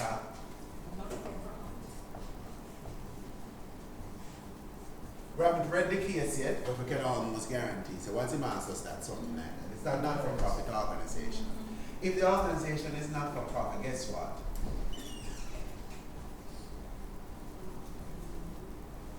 It has no revenue. Don't mean that it don't get any income and it does have no revenue. Right? So if the organization has no revenue, that immediately starts to tell us then as a result of this, it probably means that you can't use profit or financial measures. Anyone, profit is a financial measure or any other general financial measure or financial measure. So immediately that start to tell us that's why. There was mention again us to look at the objectives of the organization. Right. In not-for-profit organizations, the objectives tend to be Non-financial. If objectives are non-financial, then why? Yeah, why would you use financial? It's about E&E, trees.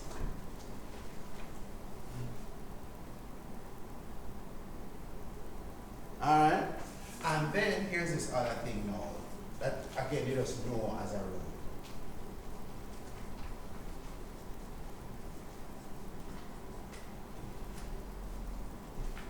Kind of related to this one, multiple objectives. So you tend to not know which should be given priority. Which probably means that some financial stuff is in there, you know. But because they have multiple objectives, which should be the priority? For a profit company, no matter what else they have as objectives, the number one objective is shareholder wealth maximization. Can I select one? Which one is the priority for these kind of things? Alright? And just on this, I will talk about here now financial measures. I can say, such as cost. For these, I tend not to use costs because costs will get your focus in the wrong direction because you probably have to deliver the service whether or not. Yes. No public hospital can turn away somebody because they say, I don't know the medication for the month already. If we go treat you, you have an adverse thing. You know, the adverse variance, we can't treat you, come back next month. No. When I come back next month, you have a dead next month. Alright? So you cannot use this. As much as we do recognize that these companies pay attention to them. Right? But they cannot refuse the service because of that. Alright? So these become the main things. It means you have a right somewhere. Once the examiner, so at this stage you don't bring up anything about the 3 E's yet. Okay. This is why you cannot use strictly financial for not-for-profit organizations. So remember this part. They're not earning any revenue. Oh, so even though If you're not earning revenue, there is no profit. Okay. Alright? What you will get is funds being allocated to you. That's not revenue. Because revenue is dependent on the your number, effort. right, your effort. If you sell more, you earn more. Yeah. That don't work in this kind of situation. Your figure is normally fixed, and that's the end of the story. Government conditions. Yeah. Alright? And many times they don't even take your viewpoints in there. The government have a budget for balance, you have election for plan, you need to know what game votes right, so now you're not getting a vote. Alright? So may I give you a little this year, whether or not you really want the little. Right? And every government does that. Every government. Focus on high-profile things. Yeah, you have to focus on the high profile things. Being would take into account the E's that he was talking about. Be right. So the first part of the question, when I'm asking about why non-financial indicators are more important, it's never the ease yet. The next question is the one that's probably the ease, but that first one is always these. Right. Because the mission, first, I think it was the mission of the society. Right. The performance was just. Right. So look at B now. Justify one performance measure for each of the components of the value for money framework. Use a TRH and using that measure evaluate whether TRH is delivering value for money. So clearly now we know that means we'll use the 3 E's there. Right? And it'll look right. Because as we say, value for money, the only way we measure value for money is to use the 3 E's. We can't measure value for money any other way. Alright? So when you see the phrase now, you know, so oh, that's the 3 E's. Alright? And we see the mark word about 10, it means that we have to give examples of each of the E's. Just by looking at the marks alone. But they didn't say it in there. For each of the components. Alright? And then the last one, C, evaluate the extent to which the management style at TRH can be said to be budget constrained and advise on the implications of this approach for managing TRH's performance. I was supposed to check something because I think we did one recently, right? We did one. Is it Albacore? Yeah, with the management style. I think it was class notes 4. Look on class notes. Sorry, on revision exercise 4. I just want to highlight something. We compare and we contrast and we know what the examiner is asking us. So I think it's last week we did it. I'm trying to find my copy of it. Alright. And I'm only focusing on the management because part C asks us about the management style. Look at, so take out your revision exercise 4, turn to page 2, part B.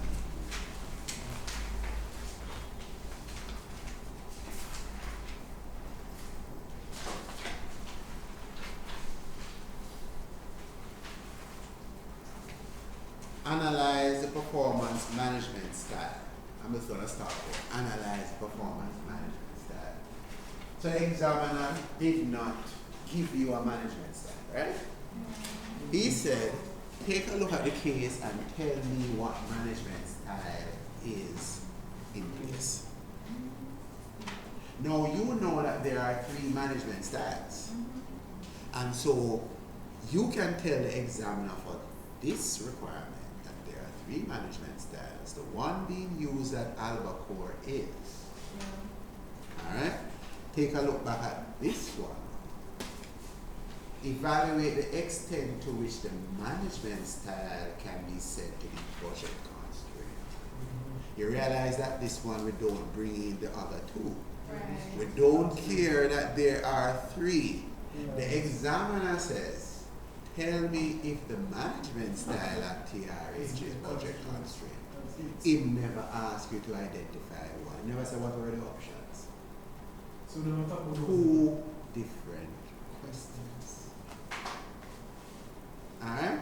1, you are allowed to mention the 3. 1, you are not. Alright? So see if you can see the difference in your heads, guys, because no, that will make the difference. 1, you'll end up writing too much. 1, you'll end up writing too little.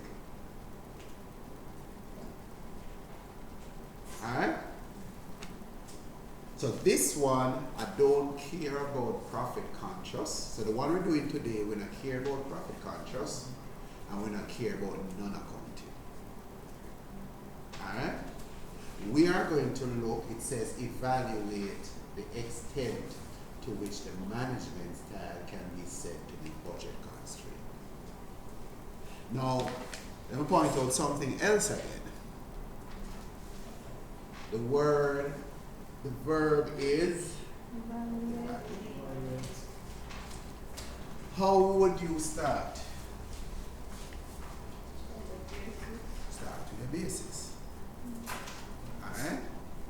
So I would probably say something to the effect that under budget constraint, the management tend to be short term, they use budget analysis, persons tend to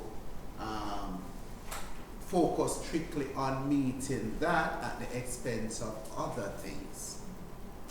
Alright? Which now means that I am going to look in the case and see if it is that. Budget constraint also you can put in there as part of the whole basis. Because we had said you tend to focus on the budget, it tends to be short term, and you ignore other things. But you could also just put it a little more to make it a little clearer to say, for example, that the focus tend to be the financials. Alright? Why would I stress that part? Because the first part of the question said to me, tell me why they must look at financial and non-financial, which without reading the case sounds as if they're already focusing on the financial. Right. And if you're a budget constraint, you know what you focus on? The financial. Variance analysis is financial. Budget, financial. Alright? So I'm using that as the basis to say, yeah, this is what I'm looking for, and guess what is happening at TRH? The same things that I just described. As long as you say evaluate. So that means it's the wrong management style. It's the wrong management style. Because they are not for profit. Right. Alright? So that's what will happen now. When you ask for that other part now, advise on the implications. What's the implications of doing this? You're going to be forcing these people to not focus on the objectives, the multiple objectives, blah, blah, blah, blah, blah, but only on one objective, the financial. Alright? Which probably means that as a not-for-profit, you're not delivering or expecting to deliver. Alright? The government, through the man acting as an education minister, don't know why we don't want to appoint an education minister. That's a different discussion. Says he's making it clear to the schools. I don't think the permanent secretary says it. The syllabus can be delivered within the time available at the schools. The schools are not to, because I said the schools are trying to find different ways to collect this auxiliary fees kind of thing. Now, if no extra lesson and charge of picking them for no extra lessons, the things must be delivered during regular class time. If they're keeping extra lessons, then they can't charge nobody. You can't deliver you can't be delivering regular lessons during extra lessons and charge for it. Okay, fair enough, but extra lesson mean you're giving extra help. So what's wrong with that? But How some you people organize it? are just unscrupulous. But so yeah, that's what I'm doing. So So you there are certain parts of the lesson that is not being delivered to the students. Yeah. And the only time you get that is when you pay the Call money. it an extra lesson.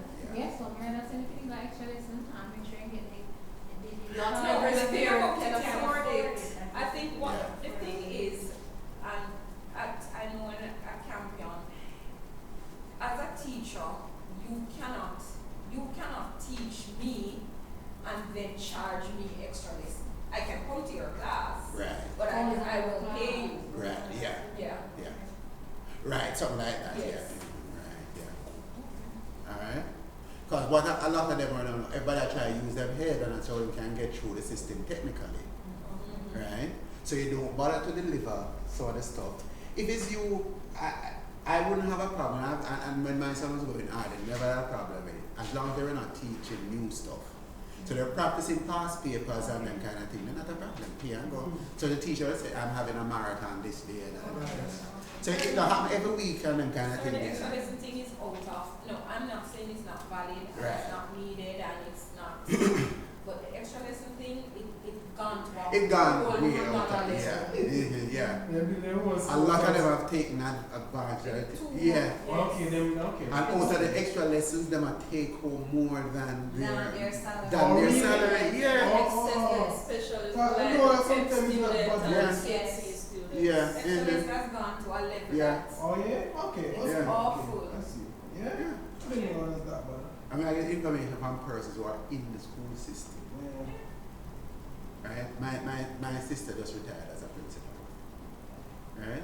And they were teachers were deliberately doing these things. Yes, not coming to Oh, class. they're slowing down. Right. Yes. Oh. Create a And situation then for the in March you hear come to extra lesson classes and every parent would want their child to succeed, so you're going to pay. Right.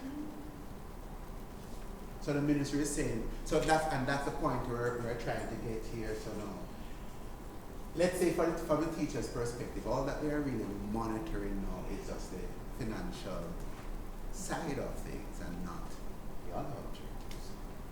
So the one parent who can't afford it, or the few parents or whatever the thing is can't afford it now, their child suffers as a result. Alright?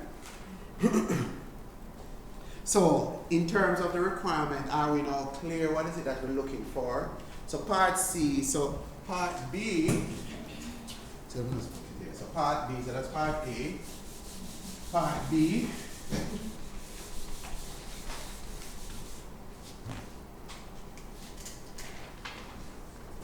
we see the word, the phrase, value for money. Which means we're going to look at it from the economy perspective, the efficiency and the effectiveness.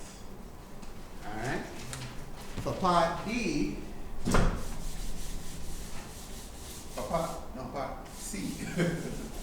For part C, and I'm highlighting this part here. We see the word evaluate. So guys, when we say evaluate, just start your answer with the basis. What are you going to use to determine if TRH is budget constraint? So you just start and just define the budget constraint, which is there, right? Right. Okay. Well, let's spell constraint and now I don't know again. STRA. Alright, I was on the right track. Alright? Budget constraint. So let's start to look for stuff like strict adherence to the budget. It's short term and it is financial. We know that, and this is not part of the basis. So we'll look at, for example, like the implications.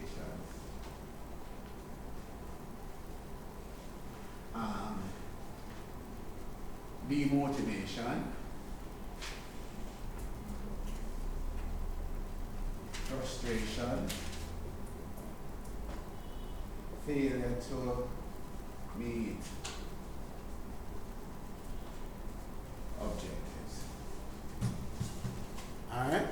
So implications, see them there. If we know all of that before we even get into the question, we have all of the answer. Okay, so let's look at what is not there or is there. Right. Okay. We must have a basis. Once the examiner says evaluate, start with the basis. Okay. Because we are to evaluate to what extent we can call TRH budget constraint.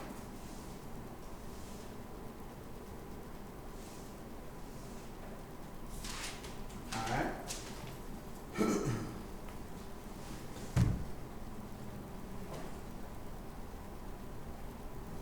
And for even up here, so just to set your mind, you probably know all of these what they are already. But just to clear it in your head when you get around to doing it, this is the cost of the input. This is the this might sound a little bit funny, but it's the output of the input. Alright? And this is the meeting of the objectives.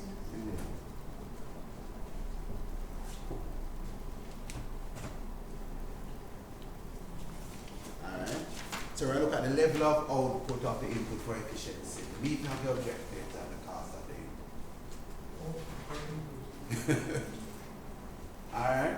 So it means focus mind. So economy means that I have to work out some cost per input. Then at efficiency, look at the input and look at their level of output. And then effectiveness, just grab the objectives and say for same that they're meeting it or not meeting. Alright?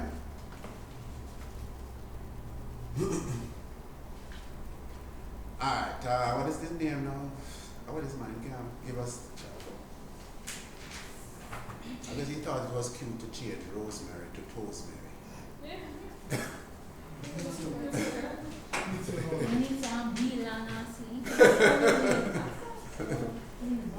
Rosemary and Rhyme Hospital is a small hospital for the treatment of patients with only minor injuries. Patients arriving at TRH with more serious injuries are referred to a larger hospital nearby. Those with minor injuries are admitted into TRH and wait to be seen by a doctor. After treatment, most patients leave the hospital and need not return. If their treatment has failed, however, they are readmitted for additional treatment. Alright? So we're clear. They're supposed to do minor stuff then and not overload the major hospital. Alright? Yeah, really clean, yeah. Patients do not have to pay for the treatment of TRH. Look at what it says, which is a not-for-profit public sector hospital. So that ties back to what Robert saw. But A, patients don't pay. So if patients don't pay, you're not earning any revenue, right? It is funded entirely by the government from taxation, and a fixed level of funding is received from the government each year. So it is fixed.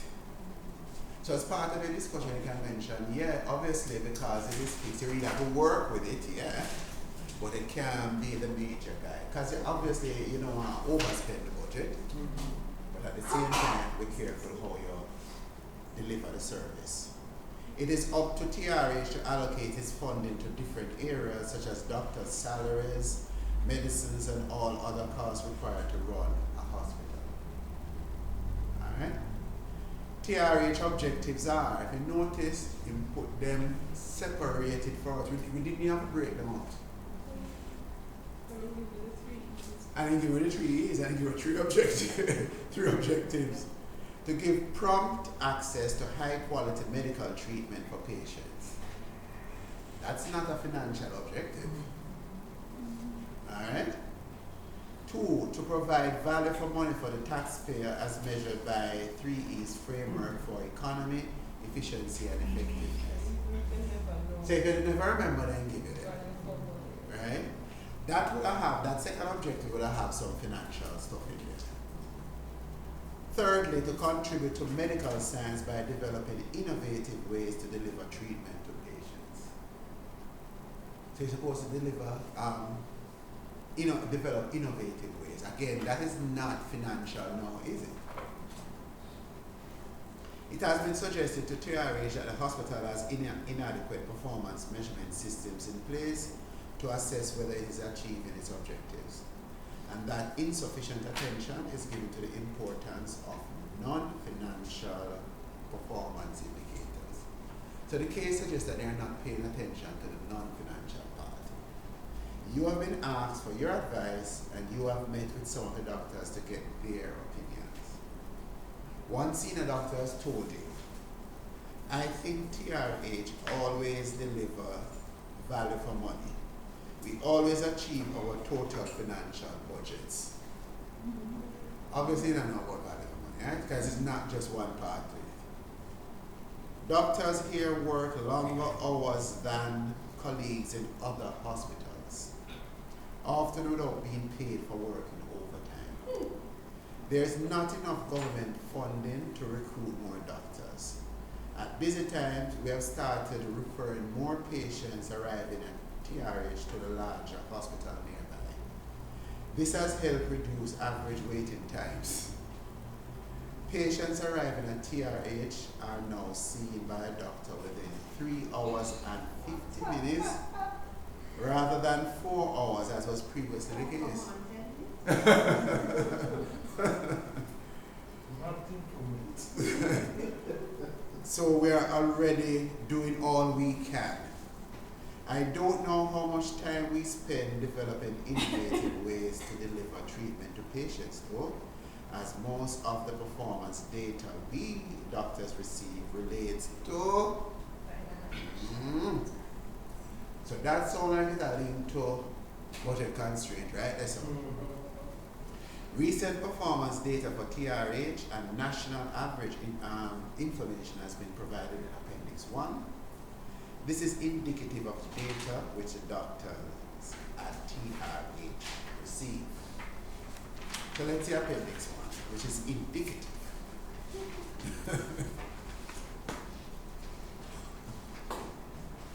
Alright.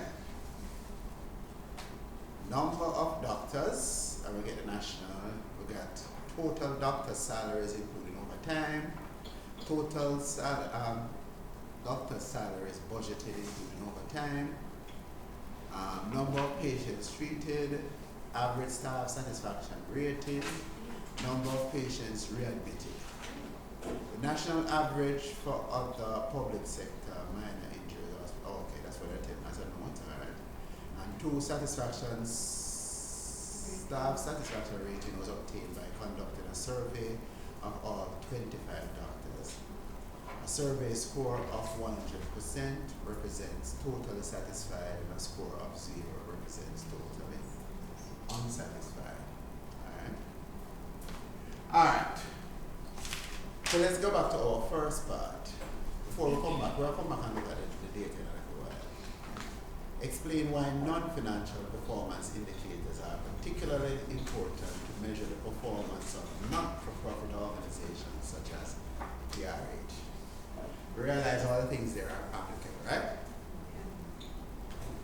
See you so. See you Alright.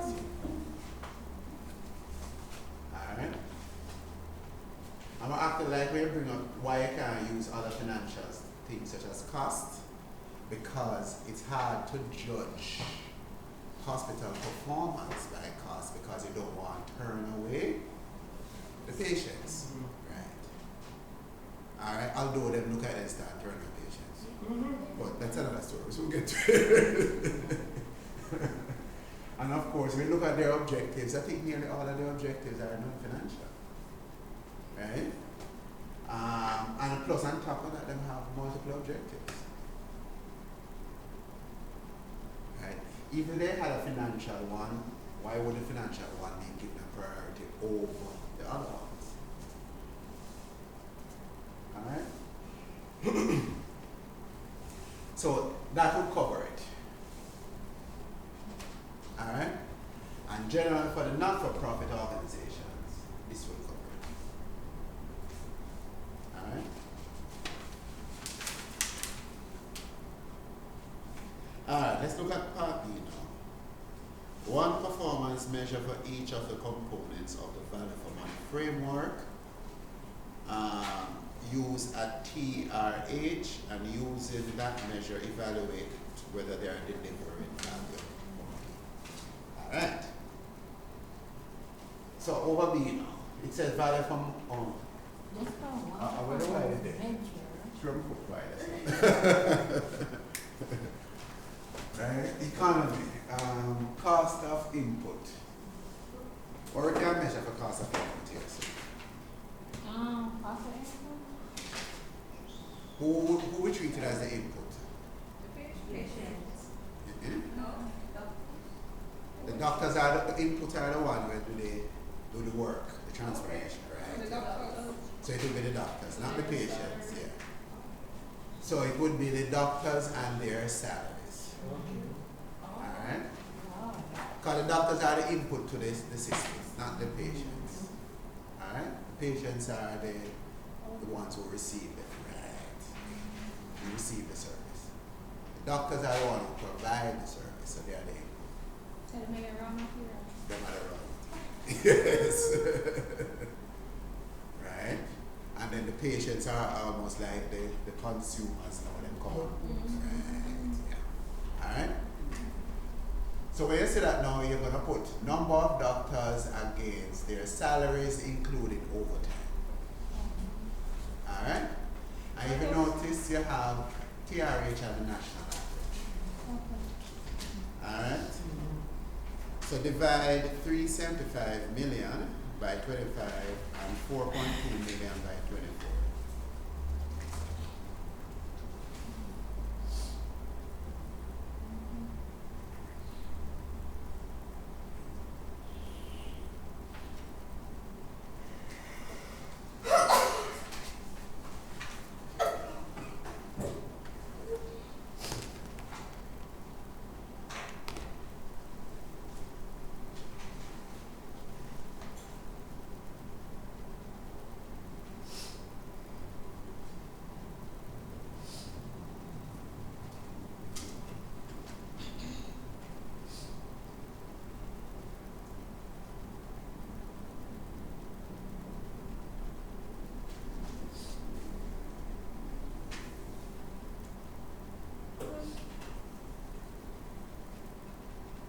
Any numbers?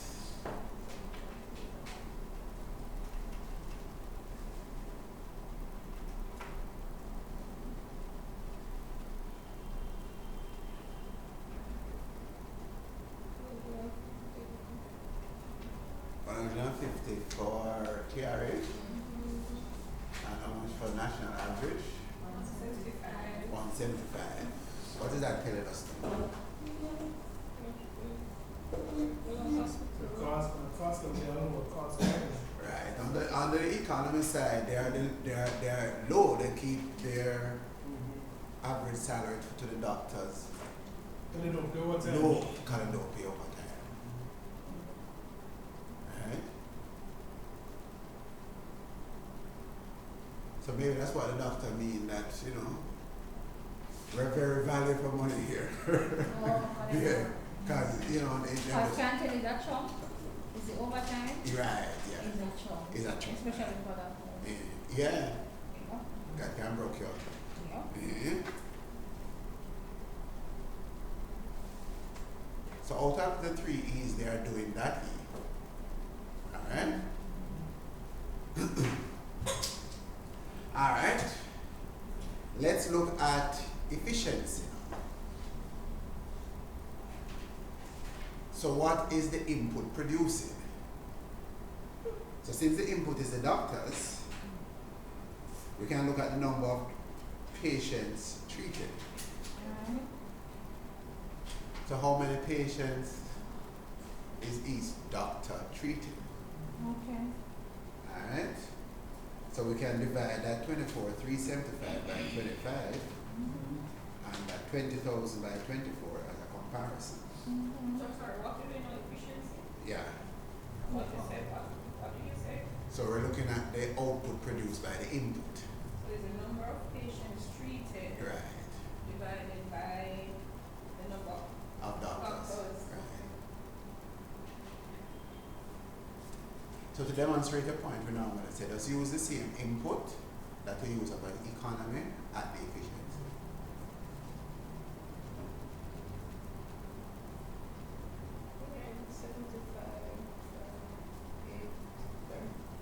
975 and 873. 833. Oh, 833. So they are seeing More patients. More patients. Even though I said so. They're seeing more patients than the national average. Is that good or bad? It depends.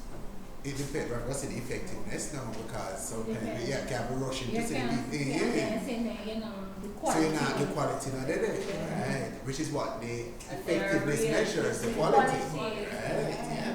They're readmittance.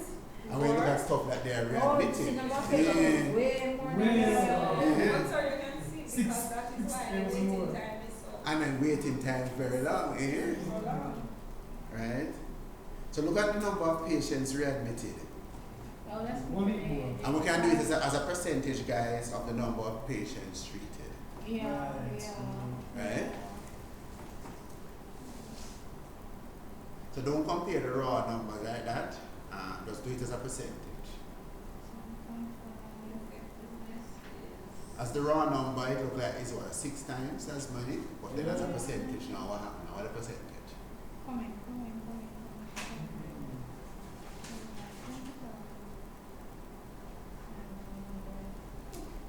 One is the TRH was 7.5 7.5. and the national average of 1.5. No, that's So worse. What did you put over, how do you calculate it, sir? Do- Effectiveness? Yeah, so do it as a percentage of the number of patients treated. Okay.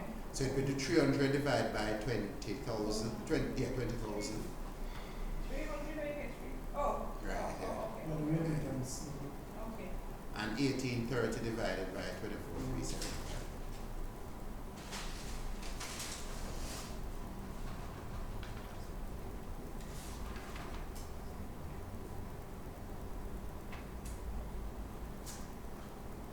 And remember, that one of their objectives is to look at the first one, to give prompt access to high quality medical treatment for So the prompt then I meet the the cost. prompt 3 hours and 50 minutes, right? And the readmission that doesn't sound like high quality at all. Because their rate is what 7% versus 1 point some percent. I mean, sir, could you admit that, could you also note that the part of the mission about the innovative is nowhere to be found in Nowhere to be found. So we could put Yeah, you can mention it. Yeah. Alright. And it's that, I mean, they're not thinking about looking at that in a way. It's not being measured. It's not being measured and look at the time, no time to do it anyway. And that's for innovation. Yeah. There's more for What an innovation. They don't have time for So innovation. the thing not high quality, so the It- first objective is not being met.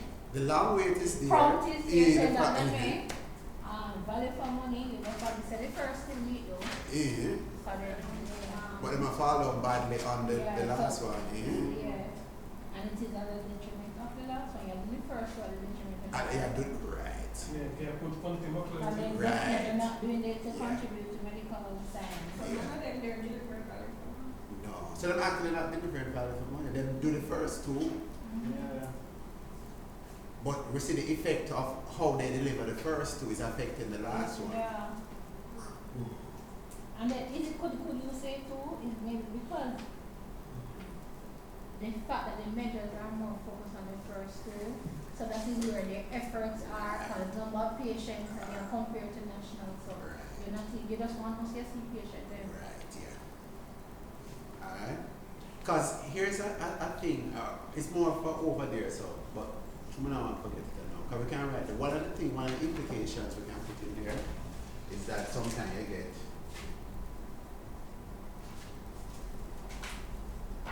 and I just remember it as Deborah said. Because in a way, that's what, because as you said, they're so focused on the first two, because the numbers are around the first two, there are no numbers around here, so. Yeah, I said, what is the series or something? What is not measured is They want to play with children. What is measured gets done. Yes, that's Right. Right, so, and they want to put children because They don't manipulate, yeah. because They don't send the people in here. We can't imagine. And that's not what's supposed to happen. If they have minor injuries, they're supposed to stay there. And in order to get the time down and then I brag about 10 minutes or get the time down, oh, I send them. You shouldn't make people know say that's what you do. You know, it's a something back in high school in a class, a CXC class, and this guy, one of the guys was being asked by the teacher, and he was answering properly. Right. And all she could say, you know, you people just picking the subject and bringing on the average. And that's what a lot of the high schools end up doing now. Yeah, that's shorter to do it now. Yeah. If they want to do it and they really want to do it, they try to help them. Yeah. They just watch. But everybody want to look good, everybody want to meet targets and that. So you manipulate. And that's what a lot of Bringing on the average. the high schools do. The high They do schools know, manipulation. it's like they have the teachers have to sign Yeah. off on what's Yeah, the it. speaker, Yeah. same way, I don't know But this in 3 days, you do what you want. Exactly. You do it.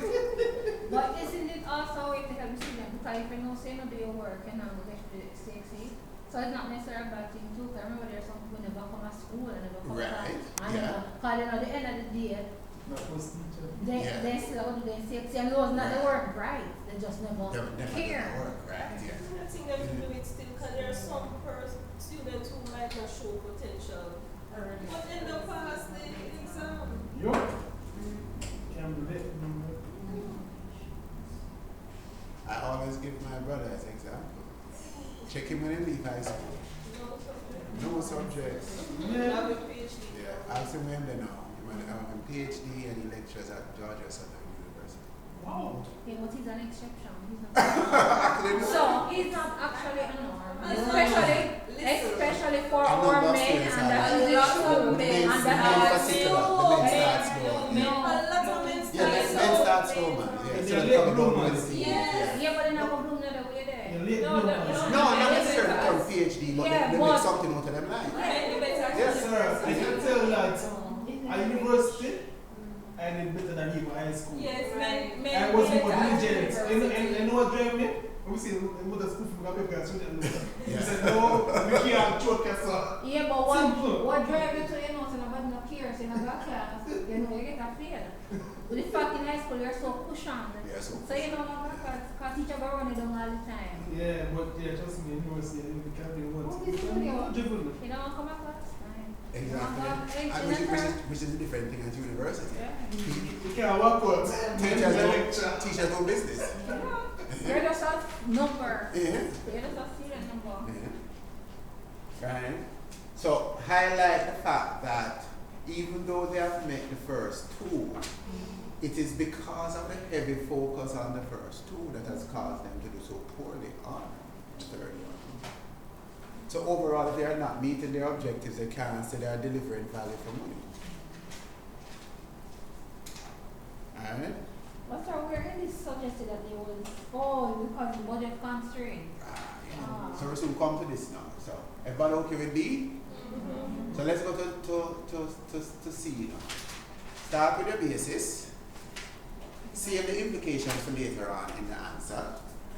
But let's do a basis here and then look if you see them kind of thing there. Strict adherence to the budget. Are they strictly adherent to the budget? Take a look at them overtime thing. Yup, spot on. Okay. They're not playing it. Look at the national average. The national average go over fee budget, you know. Right. Not them. Strict adherence to the budget. Alright? Sir, where do we put in about the staff rating? The staff? Rating. We'll come to it in the implications. It's in the implications. Oh yes. Because look at this here. The motivation staff. Right, Right. yeah. The implications. I get you. Yeah. Look at what the doctor said. The doctor in his comment talk about them give value for money. You know when I talk about the financial? Yeah, straight. Mm-hmm. And since we know our budget, we're doing short term. Yes. So guess what? It suggests that they are budget constrained. So state the things them first, then give us examples from the case that says it match up back to those things.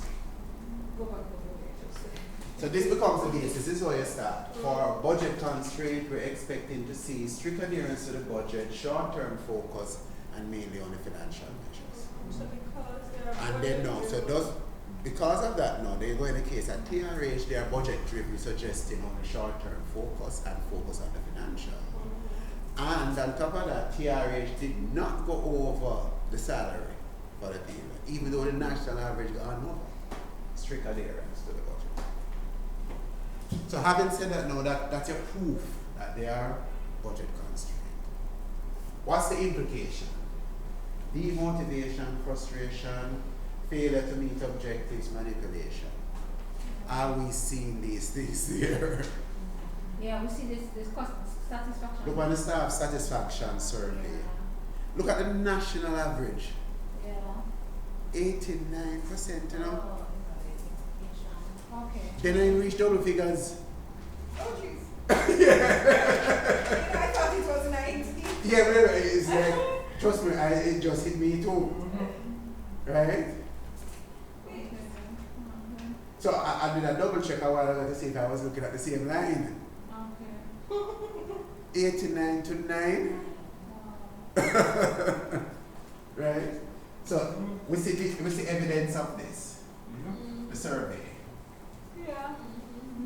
Failure to meet objectives. The effectiveness that we had mentioned previously. And then you can also mention here the fact that we're not seeing no innovation in terms of them kind of thing there. Manipulation, sending away patients.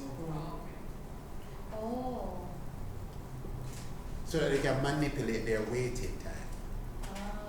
Yeah. No, never seen like that. Yeah. But sorry, the fact that 25 doctor then did a survey, that's not what that you know what that means. I think it's all 25 of them it said. It said all 25, so only 25 are there. They can do a survey. Oh, the 25 25 are doctors. TRH, Oh, right? that's- Yeah. oh, Yeah. Alright. In here, failure to meet objective. You can mention the other things as well, such as, for example, poor, what we say, health thingy-majiggy. High quality service, right? Yeah. Right, It's not like you have so much reaction. Right, That's how we answer. And there's many questions, not necessarily all of them, but many questions that lend themselves to this breakdown of the requirements You know, I beforehand. think it's hard about these people.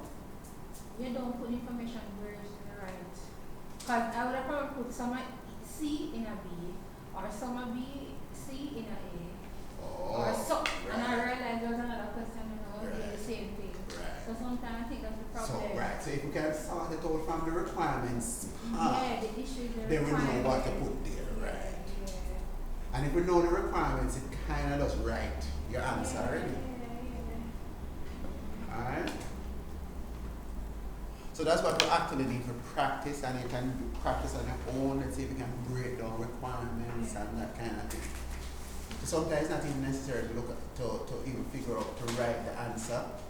Sometimes what you can do is you break down the requirements and go back to the answer to see if it match back. Right, yeah. Alright, so don't necessarily write any answer yet. To practice writing answers, yes, but get the requirement part right. So you break it down. If you break it down like this, go back to the answer and look at the examiner answer and see if it falls within the sections that you like. Alright, let me tell you which question this one is.